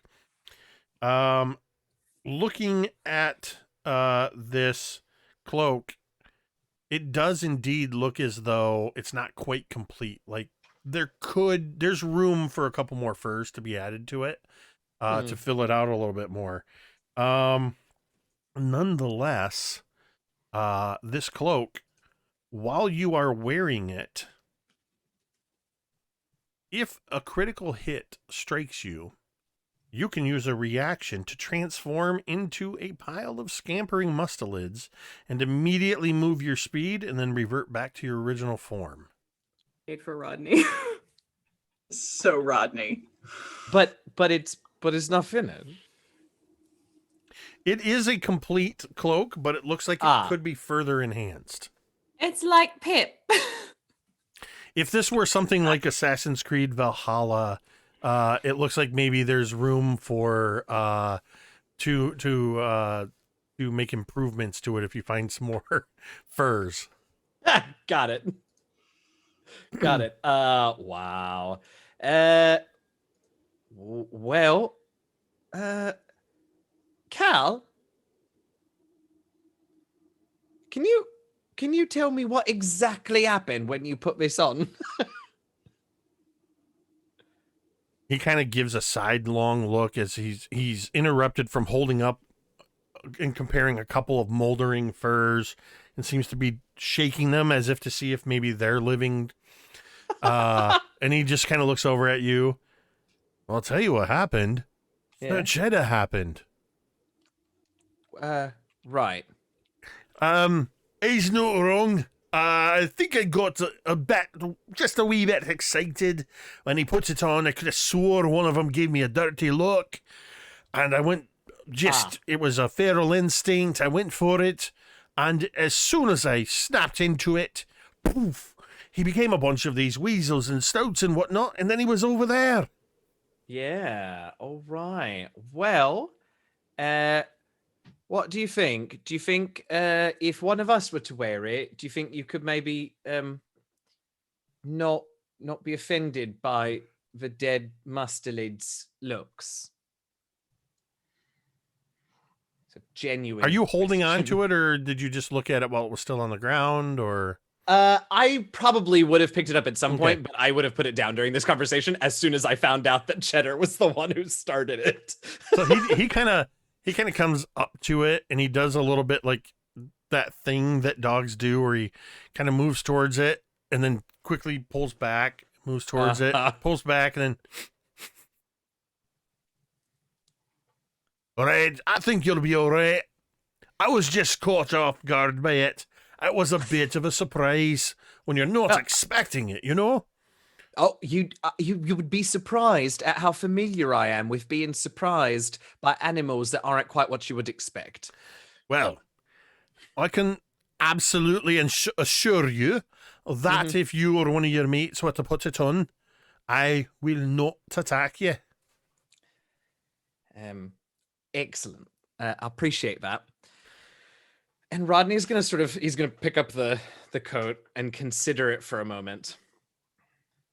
And really want to put it on. But then he's going to turn and say, Teddy, I know you've always said you wanted a nice new fur coat. Mink, stoat. It is beautiful, but I almost feel like it's more appropriate for you and Pip. Funny enough, this information came to me in a moment, and it turns out chinchillas not members of the mustelid family. But yeah, all right, point taken. And he puts it on. All right. So, I will go in between now and our next session, and I will add both Rhyme the Sword and the Cloak of the Mustelid to D&D Beyond Homebrew, so you can add them to your characters and have that handy for what they do. But just know, should it become relevant in this session, as a reaction on a critical hit, you can turn into a whole bunch of these critters and move your movement speed and only take half damage from the attack. That is a brilliant item. Nice. That's very cool. So much fun. One of the many gifts that Harper's Tale provides. So, Cal seems quite content to stay here rummaging around. He seems completely lost in thought, has begun cataloging everything and organizing.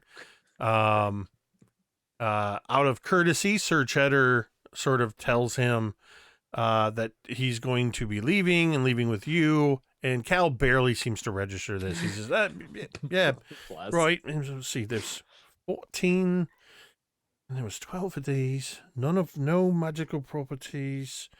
And he moves on to another area and starts cataloging things. So Cal is perfectly content if you wish to leave him behind and take Sir Cheddar with you.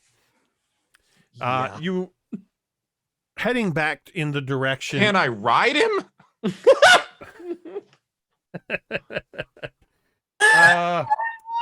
Well, he is the size of a mastiff, which is, while it is a large dog. Darn. Oh my God, Rodney, couldn't you accept Didymus? Wait a minute. Be a bit large to ride on for you. Hold on. Mastiffs are medium, right? You could totally pull off a Sir Didymus. Oh. There's a particular thing I'm looking for. 1 second. Eat this. I have mixed feelings. I have to think about it. I need this in my life. I want this to happen. Rodney and Pip ride Sir Cheddar. Rodney and Pip ride again. Well, It's looking. Yeah. Only if you He want does to. have- Oh my God. so Sir Cheddar has a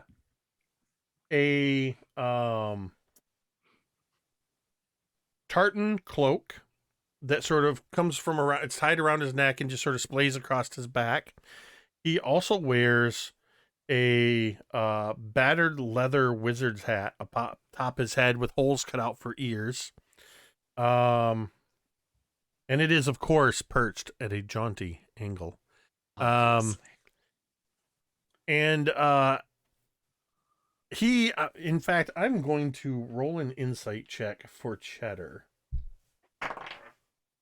And that is, Cheddar looks, as everybody's sort of gathering around, he kind of glances over at you, Rodney. He moves in closer. Oh. And he leans down his head closer to yours, and he just says, "You want to know if you can ride me, don't you? Well, now that's, I mean, I would never. But you're just too afraid to ask." Well, it's not a matter of fear. Go Sir on, Cheddar. then. Hop on. It would be my pleasure. Pip, Pip, do you want to? Pip, do you want to ride Cheddar? All right, excellent. All right. All right. Am I gonna have to take now 3 levels in fighter so I can be a cavalier and ride into combat on Cheddar? Because I will. I'll do it. Paladin levels. I thought about that too. You have a wizard war dog. Or he has you. I don't know. It's unclear. Yeah, he has yet to be seen. Rodney, as you climb up on Sir Cheddar's back, and you sort of get yourself situated, there's a bit of some lumpy spots and a bit of like a crackling sound coming from the cloak. And Sir Cheddar just sort of leans his head back and he goes, "Mind the snacks." And as you're getting situated, you do realize that there are a handful of small pockets on this tartan cloak. And there's a variety of dried meats. There's some remnants of baked goods, what can only be described as dog biscuits. There's a variety of snacks in pockets on Cheddar's cloak. Cheddar, this is directly from the description of Cheddar in this wonderful book, Harper's Tale. Oh no. He always has snacks. Yes. I cannot Oh. love this anymore. Cheddar is my spirit animal. I need to get this book now. Cheddar's just gonna have to be in every campaign I run forever. Uh-huh. So it's good. Oh my So god. Cheddar is Oh my wonderful. God. It's perfect. It's perfect. We just start seeing how the multi-classing proficiencies will stack up. So, with Rodney and Pip perched atop Sir Cheddar, the mastiff-sized corgi, and the rest of you begin making your way out, leaving Cal, the scatterbrained, behind to catalog the contents of the Trapper's Lodge. You do see that green glow coming from this little grotto. You can see the water in there. You see that there is, in fact, a series of rocks that are sort of like pillars that lead up to a little bit of what almost looks like might have been another cave entrance. And I'm gonna say, everybody make me a perception check as you're passing by this cavern. Unless you Disadvantage 'cause we're intend to all go goggling. into the cavern and look around, you can investigate. I'm switching to regular dice. I'm being betrayed tonight. I just rolled another 1. Oh no. Oh no. Yeah. That's not good. Be happy with your 11s. I got a 13. Right? 16. Did you get another 11? I didn't this time. I got a 7. What did you get, Timothy? 16. 16. So Timothy, you notice as you are passing by this area, and you see the water in there, and these pillars of rocks that are almost like steps leading up. Where this little cavern is, you can tell there's a bit of a cave in there, and you do notice that there is a human hand, sort of draped loosely over the edge of this shelf of rock, jutting out from the pile of rocks. Holding my shield and as heroically as Timothy could muster, hold! I don't know if anybody actually listened. Sir Cheddar certainly does. All right. Sir Cheddar suddenly at your ear, Timothy, and he just goes, "Right, what is it, boy?" Oh, well, Sir Cheddar, Mr. Sir Cheddar, there's a human hand sticking out right there, and we probably need to find what's going on about it. Oh dear, hold on. Rodney, since you are currently paired up with Sir Cheddar, why don't you go ahead and make a D20 roll for Sir Cheddar's keen sense of smell. Make me a perception check with advantage. It's an 18 on the die, so I rolled better for cheddar. I was gonna So- say, hey, Cheddar. So dirty 20 for Cheddar. All right. Whoever that is, they're alive. Oh. Oh dear. Well, we need to get him out really quickly. Yes. It looks like the nature of these pillars of rock that maybe one person could safely clamber up there and get to where this person is. Who would be the one to do that? Who's the most nimble of all of us? I have a feeling it might be BB. Not. I have a +3.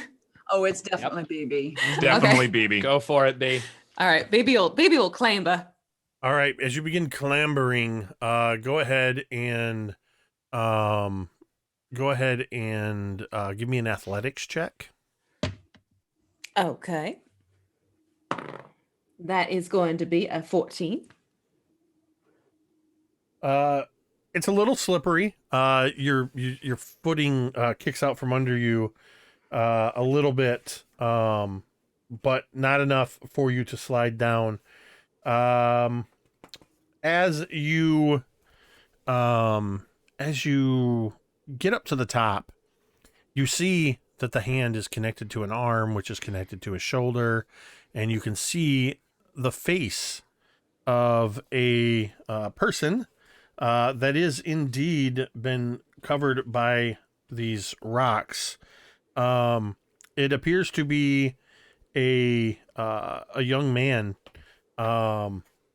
who has been knocked unconscious and partially buried by a cave-in. This cave, wherever it came from, it's fully caved in. But there's a handful of rocks that are covering his other arm, one of his legs. And you could, in just a few moments, you could free him from the debris without too much difficulty.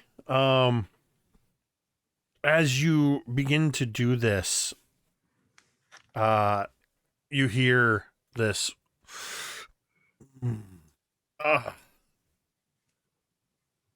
What happened?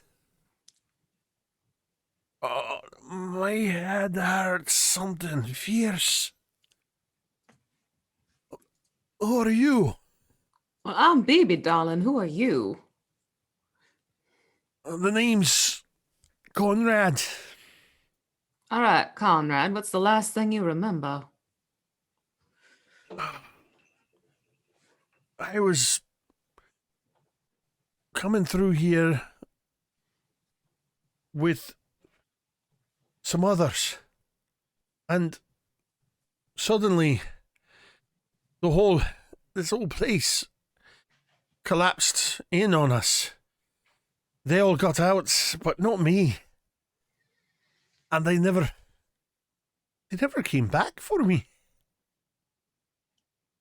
Well, that's on them. We're here for you, Conrad. Can you move? I think my leg might be broken. That's what I was worried about.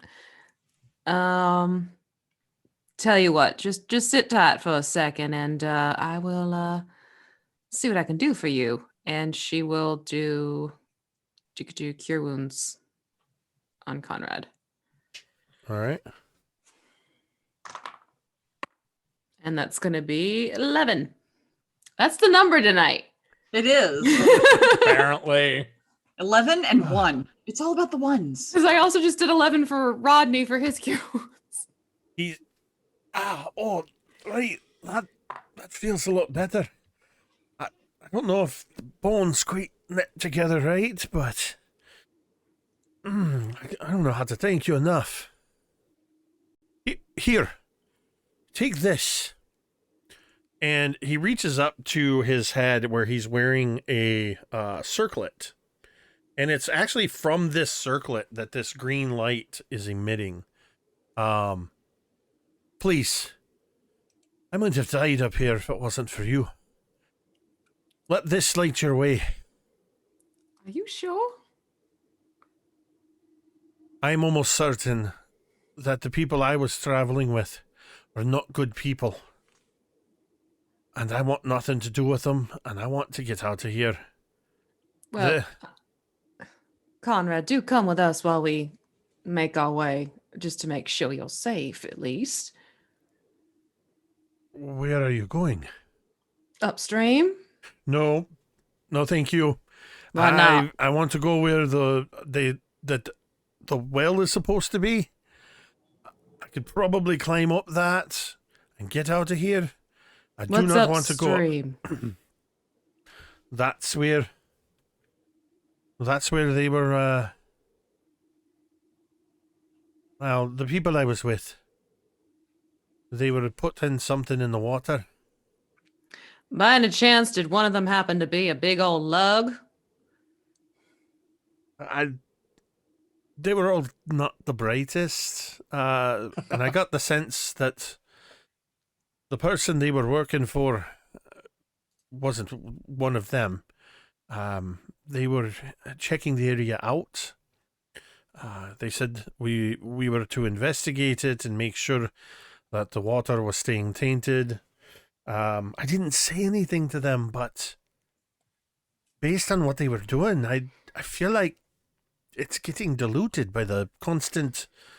I don't think they know how spring water works, and that this whole area is filled continuously from an underground spring, and whatever it is they put in the water, it's just going to get diluted as the water is refreshed. My guess is that within a week or two, whatever they put in here will be gone.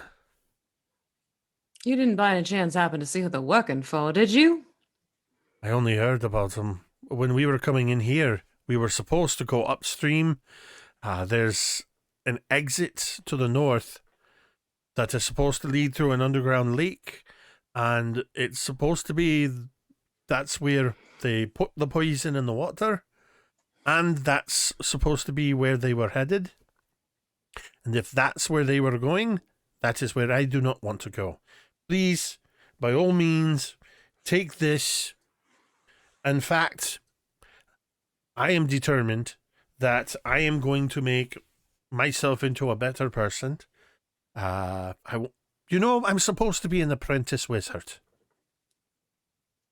None of them have magical abilities, so I don't know what I was doing with them. Well, everybody learns from their mistakes. Look, whatever of this that had to do with these folks, I don't want anything to do with it. Take this. And he thrusts a small burlap bag into your hand. Right, so circlet and burlap bag. You can feel there's a handful of items inside this bag. You hear the sound of metal clink against glass. Oh. It's all stuff that they gave to me. Like I said, if you'll allow me, I'll limp my way out of here. I'll climb up the water well, and I'm going somewhere away from here to find a wizard that I can apprentice with. A good wizard. All right, Conrad. If I see your face back with that crowd again, though, you're going to need more than a wizard. I don't doubt you when you say that. He kind of gives you a little bit of a sideways look, and then he begins to sort of work his way carefully down. And of course, everybody, you would have all been able to hear this. It's not that big of a space. And as he kind of wades through this water and comes up near you, he gives a very surprised look to Rodney and Pip atop Sir Cheddar. And Sir Cheddar kind of just gives a... Don't stare. And then he says, "You said you were looking for a wizard to apprentice with, yeah? And that you wanted to do something good?" And he kind of throws his head back in the direction that you all just came from. There's a young wizard named Cal that needs inventory help. Go talk to him. And this young man is staring at this talking dog. Now, what did I just say? Sorry. This way. And he just starts limping his way in the direction of Cal. BB. Hi, Conrad. BB, you have in this burlap sack a diamond ring worth 100 gold pieces. A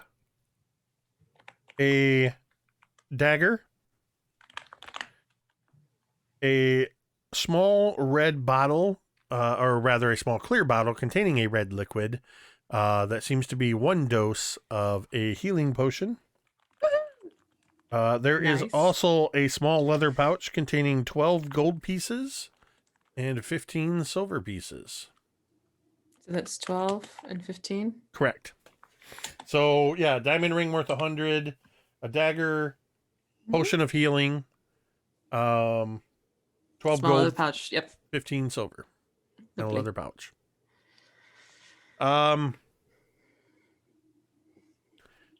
And that clears that little green area there.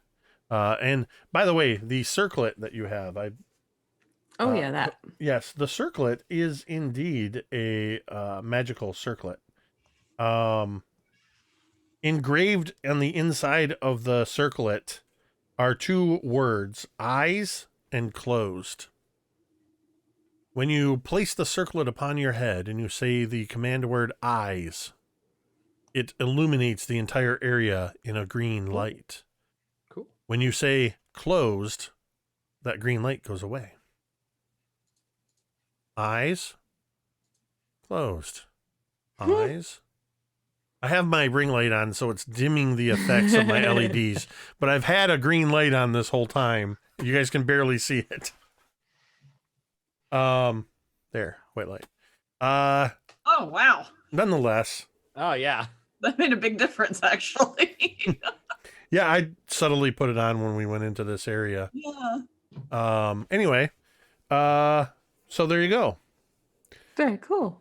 You are now free to continue moving north toward the waterfall. Do so. Yes. As you approach the waterfall, where the cavern, you now move towards the north, you see a small body of water with water cascading over about a 20-foot shelf of rock. It creates this nice rushing water sound. It's not a massive waterfall, but it's got a nice sound that fills this cavern, would cover up any sounds you might make if you were trying to be sneaky. And you see a series of... So you say that. Well, You see that there is a series of handholds and steps sort of carved into the rock next to the waterfall. I'm gonna get wet again, aren't I? Mm-hmm. Well, let's give this a try and see if we can get up it and get past it, unless we've got a different way to go around it other than those handholds and the steps. Go ahead and give me an investigation check with advantage because of your light there.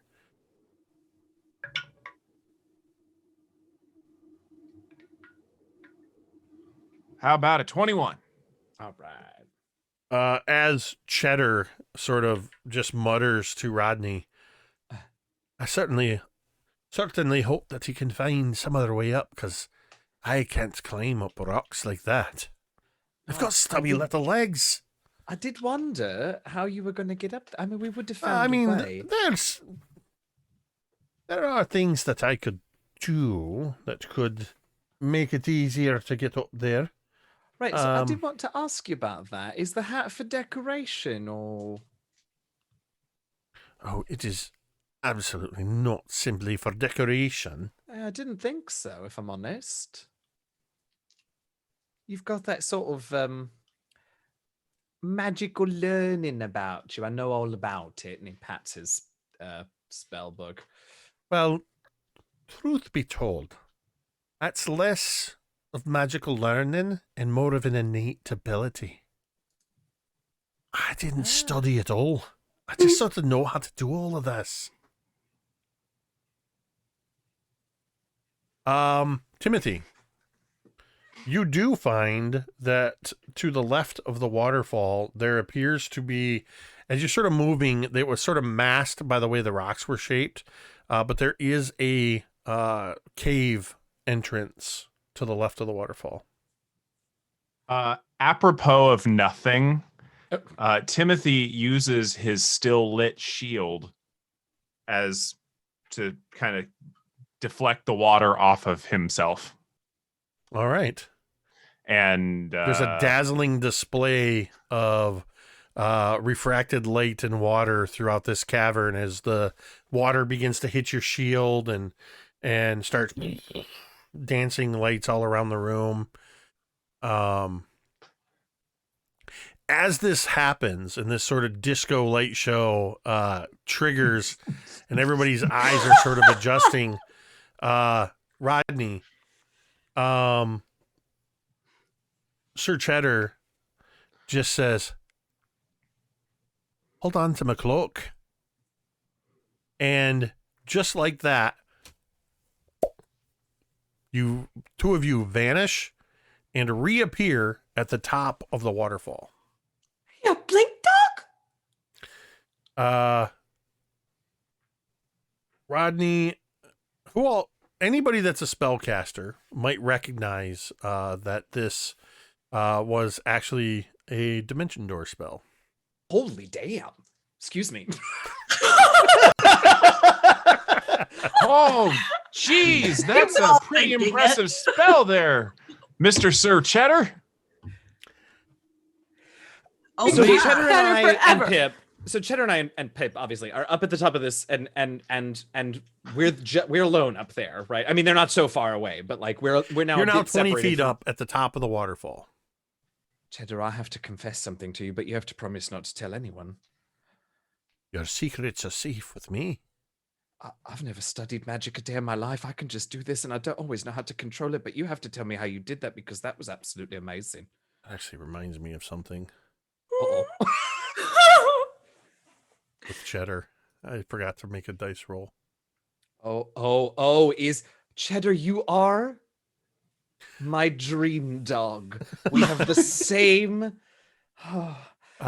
Cheddar says, right, well, so this doesn't always, I mean, I can do this stuff.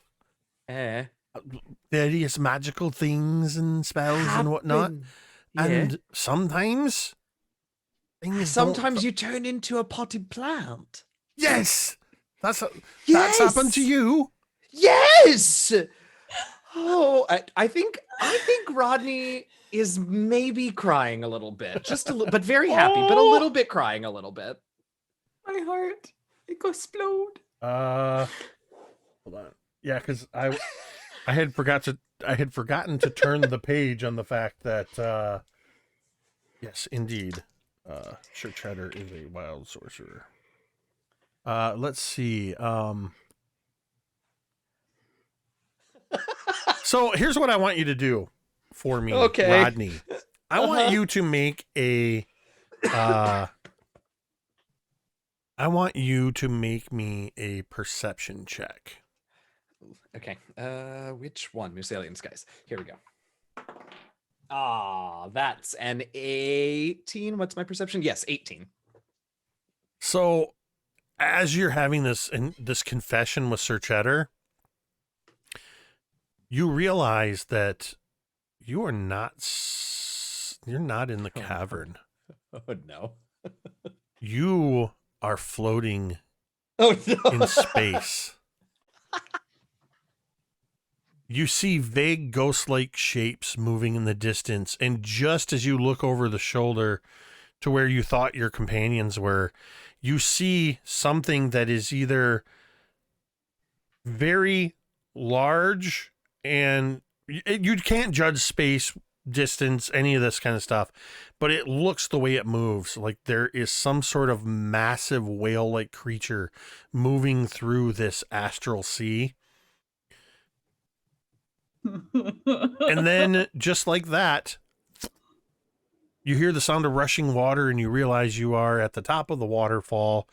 And Sir Cheddar just looks at you and says, right, I won't tell if you don't tell. Sure, never going to mention that again. As you, That's not the my two of you voice. did just briefly end up in the astral is. sea. Space whale. Well, that one's never happened to me before, but yeah, I can definitely keep a secret, such a. And so can I now. Right. Rodney and I are up here, and we're perfectly safe. Nothing happened at all. Not at all. No, not at all. Perfectly happy. Just come on up whenever. Take your time, though. We're not in a hurry. Well, that was a really impressive magic spell there, Mr. Sir Cheddar. It's very learned. Pat, pat, pat. Right. Well, Lots okay, years of study. It's amazing how many years, considering, dog lifespans. That got dark. Never mind. Come up. Uh-huh. Let's not Well, lay, okay, let's not lay it on too thick. we're gonna. Yeah, Hey, no, it's all right. Miss Teddy, Miss BB, we've got a better way up this way. Oh, thank you. good. My heels are killing me. So I'm just hoping I don't wind up at the drink again. you point them to the way of the cave, Timothy. Yep. What you are able to do is make your way through this cave that sort of wends its way up at an angle and curves back around until you see what Cheddar and Rodney have already seen. Atop this waterfall is another small cavern. And you can see in this cavern, there is only one other entrance to the northwest or exit. But you do notice that this entire little cavern is glowing with firelight from a ring of stones. Next to that is a small, rough tent made of partially tanned hides, possibly procured from the previous location you were at. And as you all come around, you see a small figure seated in front of the fire, roasting some sort of animal on the spit. This small greenish-skinned creature turns towards all of you, big bright eyes, large ears.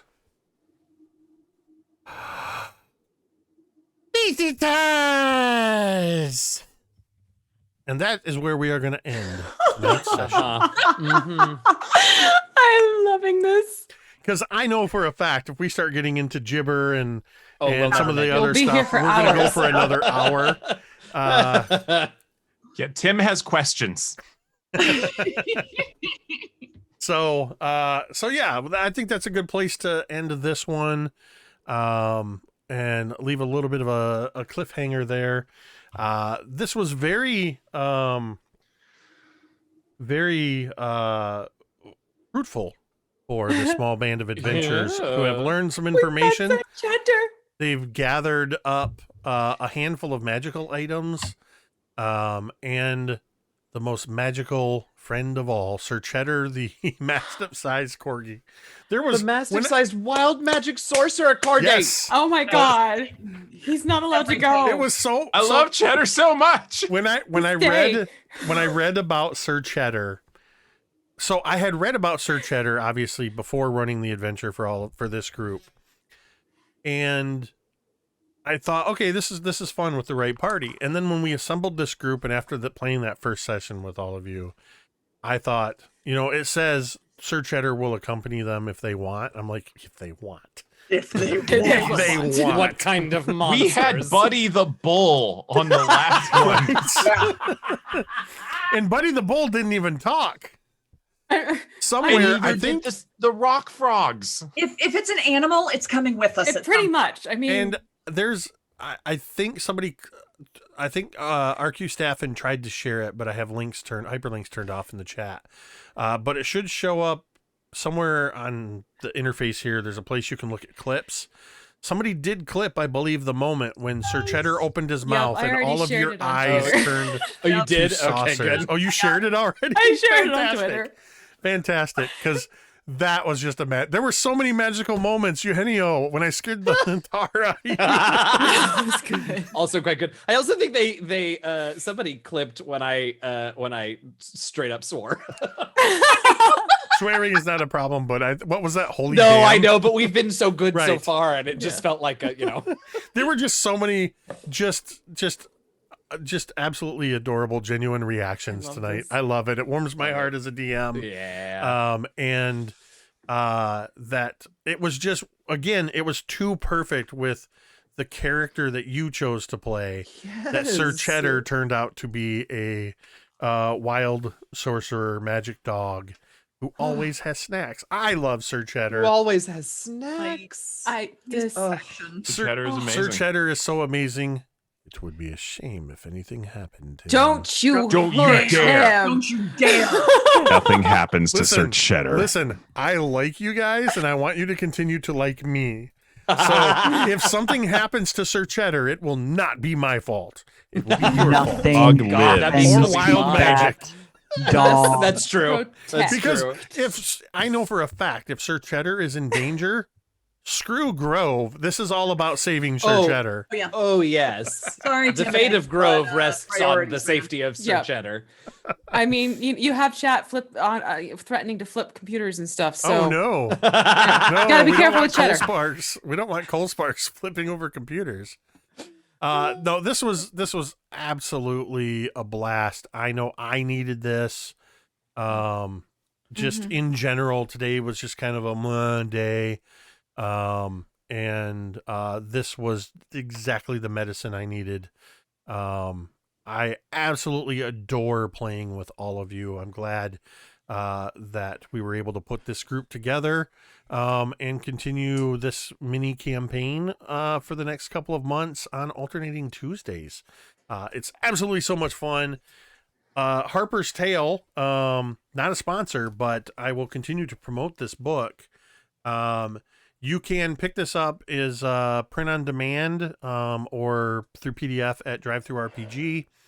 I don't remember if I made a chat command for it. I'll have to make one for it. It's just a lovely tale of 10 adventures designed to link together and create. You can use them as one shots to put into your own campaign worlds, or you can run it as we are as a full-on campaign. Now, technically, we ended a little bit early, but just for the sake of bookkeeping and everything, we're going to stick with this. You are all now level 3. Yay! Because I believe that social encounters also count towards experience, discoveries, all of that kind of stuff. And it'll just make it easier than in the middle or, a third of the way through next session to go, oh, now you're level 3. Because level 3 is a big deal. There's decisions that have to be made. But before we go, why don't you all go ahead and roll those hit points up? Oh I yeah. like Boy, to I have hope I my do players better than roll their last hit time. points. Oh yeah. You do get to re-roll a 1, and it has previously That's been good, 'cause- established. that's good because I just rolled a 1. It has You go with you.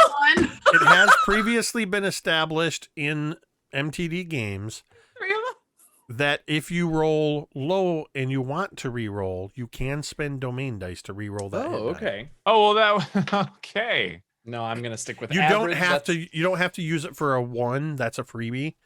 But yeah, if you wanted to re-roll a 2 or a 3 or something. Oh boy. So, All right. Let's. Yeah. I got a think FOA. You got a 4.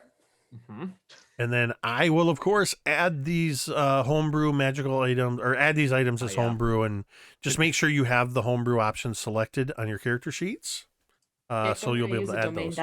Because I got Oh, you Can did? I use a domain Yep, die? absolutely. have yet to don't roll have above any a modifier. 2. Oh, I got an 8 this time. That's There what they're you there for. They were go. donated by chat. Thank That's you, right. chat. Our friend D&D Jordan provided one of those with a gift sub, and Oh, Hawkmere nice. also provided. So Oh yeah, I needed that. Fantastic. Thank you, because you took me from a 2 to an 8. Yeah. Wonderful. So, as I said, we got lots of wonderful, at the beginning of the stream, we got lots of wonderful stuff going on. All of us here, since I know there's some important things going on, I'm going to do a couple real quick, and then I'll let each of you do a quick outro, because I know you got some big fundraiser games and stuff coming up, so you can each promote whatever.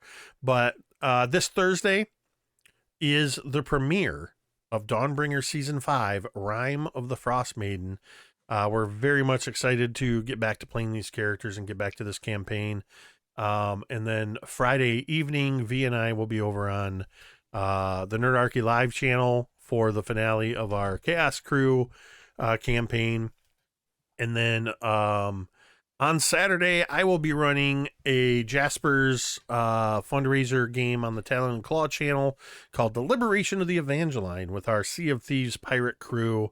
Along with Andrew from Roll for Persuasion and Fluffy Snowfall, who some of you may know from over on DM Jazzy Hands channel as a moderator over there. So we're very much looking forward to that. Plus the 2 Jasper's Game Day events happening on the Wizards D&D channel all day on Saturday. We'll go in reverse order, starting with GoblinKatie. Tell us where we can find you this week. You can find me on Saturday at 3 p.m. Eastern Standard Time over on twitch.tv/threadraiders, playing also Icewind Dale, Rime of the Frost Maiden. And then on Sunday, also on Friday, I forgot to mention, Friday of this week, I will be playing in the Wisdom Save Weekend at 10 a.m. Pacific, which is 1 p.m. Eastern, I believe. Yes, 1 p.m. Eastern. And I'm playing with an amazing group, so I strongly recommend you check the game out. And on Sunday, you can catch me at 7 p.m. Eastern Standard Time on twitch.tv/rockpunchatl or twitch.tv/DND. But if you go to the Rock Punch ATL, you can enter contests to win cool stuff, just saying. So that's me. Very cool. All right, Eugenio. Hey everybody, I'm Eugenio. You might know me as DM Jazzy Hands. You can find me on Twitter and here on Twitch, DM Jazzy Hands. Let's see, what have I got? Generally, I'm the DM and producer of an actual play D&D podcast called The Last Refuge. We drop new episodes every Wednesday. Now I need to double check and make sure that I set tomorrow's episode to release. So you can check us out on Twitter at DND Last Refuge to see what we're up to. Then in terms of streaming, you catch me Tuesday and Thursday afternoons at 2 Eastern, 11 a.m. Pacific on my channel. Tuesdays, I play Dragon Age Inquisition. We have made our way up to the 3rd in that franchise, so we're having a good time with that. Thursday afternoons, and then also Friday evenings at 7:30 Eastern, 4:30 Pacific. I am playing the early access of Baldur's Gate on my channel, and chat has all the power. We do polls with this really cool interlay overface and interlay overlay interface that Larian put out with the game, where the chat can vote on RP choices. It's a ton of fun. Other than that, Monday nights, Roll20, Burn Bright, science fantasy fun. I'm a player in that. GM is Celeste Konowich, along with Lise Penrose and Nomedic and Nassim from the Venture Maidens. Here every other Tuesday. And Sunday nights over on Tiny to Pass's channel, twitch.tv/Cypher of Tyr, as the storyteller for Into the Motherlands, and all Black and POC created science fiction setting and use of the new Cortex game system that was released, the handbook of which was released a couple of weeks ago. Is that everything? Yes. Yeah. That's me. I feel lazy by comparison. It's funny because I was just thinking, oh, you all have like all of these things going on this weekend, and like I feel like such a slacker. I'm gonna play Curse of Strahd with some friends on Saturday morning and then chill until Motherlands. Oh my god. Okay. Well, tell us what you got going on, Dr. B. Well, I every other week, every other Monday, I play with a bunch of other mental health types on a small game called Clinical Role. And over at Geeks Like Us. But this weekend, we are doing the very first ever Wisdom Save Weekend fundraising for fighting mental health stigma for TakeThis.org. We've got 12 hours of streaming content on Friday over at Total Party Chill, as well as copious amounts of giveaways, thanks to a ridiculous amount of partners in this one, including WizKids, D&D, Level Up Dice, Die Hard Dice, Gemhammer and Sons, and I will be playing from 8 o'clock to 10 o'clock p.m. with the Gemhammer and Sons roulette randomized ridiculous game DM'd by Justice Armand. Very cool. It sounds so awesome. Yeah. It's gonna be horror and comedy all at once. That's the best. That's absolutely the best. All right. And lastly, but not leastly, V. Me. So Jake's already covered where you're gonna find me here. So we're good there. You can find me tomorrow over on WizKids' YouTube channel for Mini Mayhem, where I like to show off their latest and coolest and funnest products. And tomorrow we're going to be looking at Magic the Gathering Unpainted Miniatures, which is a new line that is coming out. And oh my God, I'm going to be like drooling over every single last one of these. So please come and join me tomorrow. You can also find me on Friday over on Total Party Chill for a mini painting at 3 p.m. Eastern, noon Pacific. We're painting the D&D Nolzur's Marvelous Miniatures Grick from Wave 12. And then soon after that gets done, I'll be over on Nerdarchy's live channel for our Chaos Crew fun for our Friday evening game. And that starts at 8, right? And it's our last one for this particular season. So you better come over and check it out because I play a pyromaniac. And I play a Battle Rager Turtle. Oh my goodness. Yeah. He was a turtle that was raised by a dwarf clan. It's amazing. I love this. I love this. I set things on fire and knock stuff off the table. Sounds on brand. Knock stuff off the table, you tabaxi. Yes. Yep. The cat and the turtle. So that is where you can find everybody. And you of course can find all of us back here again in 2 weeks for episode 3 of Harper's Tale, which I did put a chat command in. If you type !Harper, it will now bring you up the link to the drive-through RPG where you can purchase your own. Next session, episode 3, is called How Does Your Garden Grow? That adventure is written by Ben McFarland. So we'll see you in 2 weeks for that, and hope to see you in all of the many places. Well, not all of them. You can't all be everywhere at once, but we'll all hope to see you in the various places. When we do end the stream, stick around, because when it goes to the post stream, I'm going to trigger a raid. Our friends over at Thread Raiders are streaming at this moment. So we're going to go ahead and raid them in their Geek Attack show. So be sure to spam whatever emojis you got and tell them MTD sent you. But I do want to say a huge thank you to all of you in chat for sticking around and hanging out with us during this very therapeutic and cathartic game that is absolutely a joy to play with these wonderful humans. And very much a special thank you to V, GoblinKatie, Eugenio, and Dr. B, without whom it would just be me talking to myself for 2.5 hours. With that, we're going to go ahead and end the stream and kick off the raid the same way we do every stream. And you can say it with me if you want. Murder. Yeah.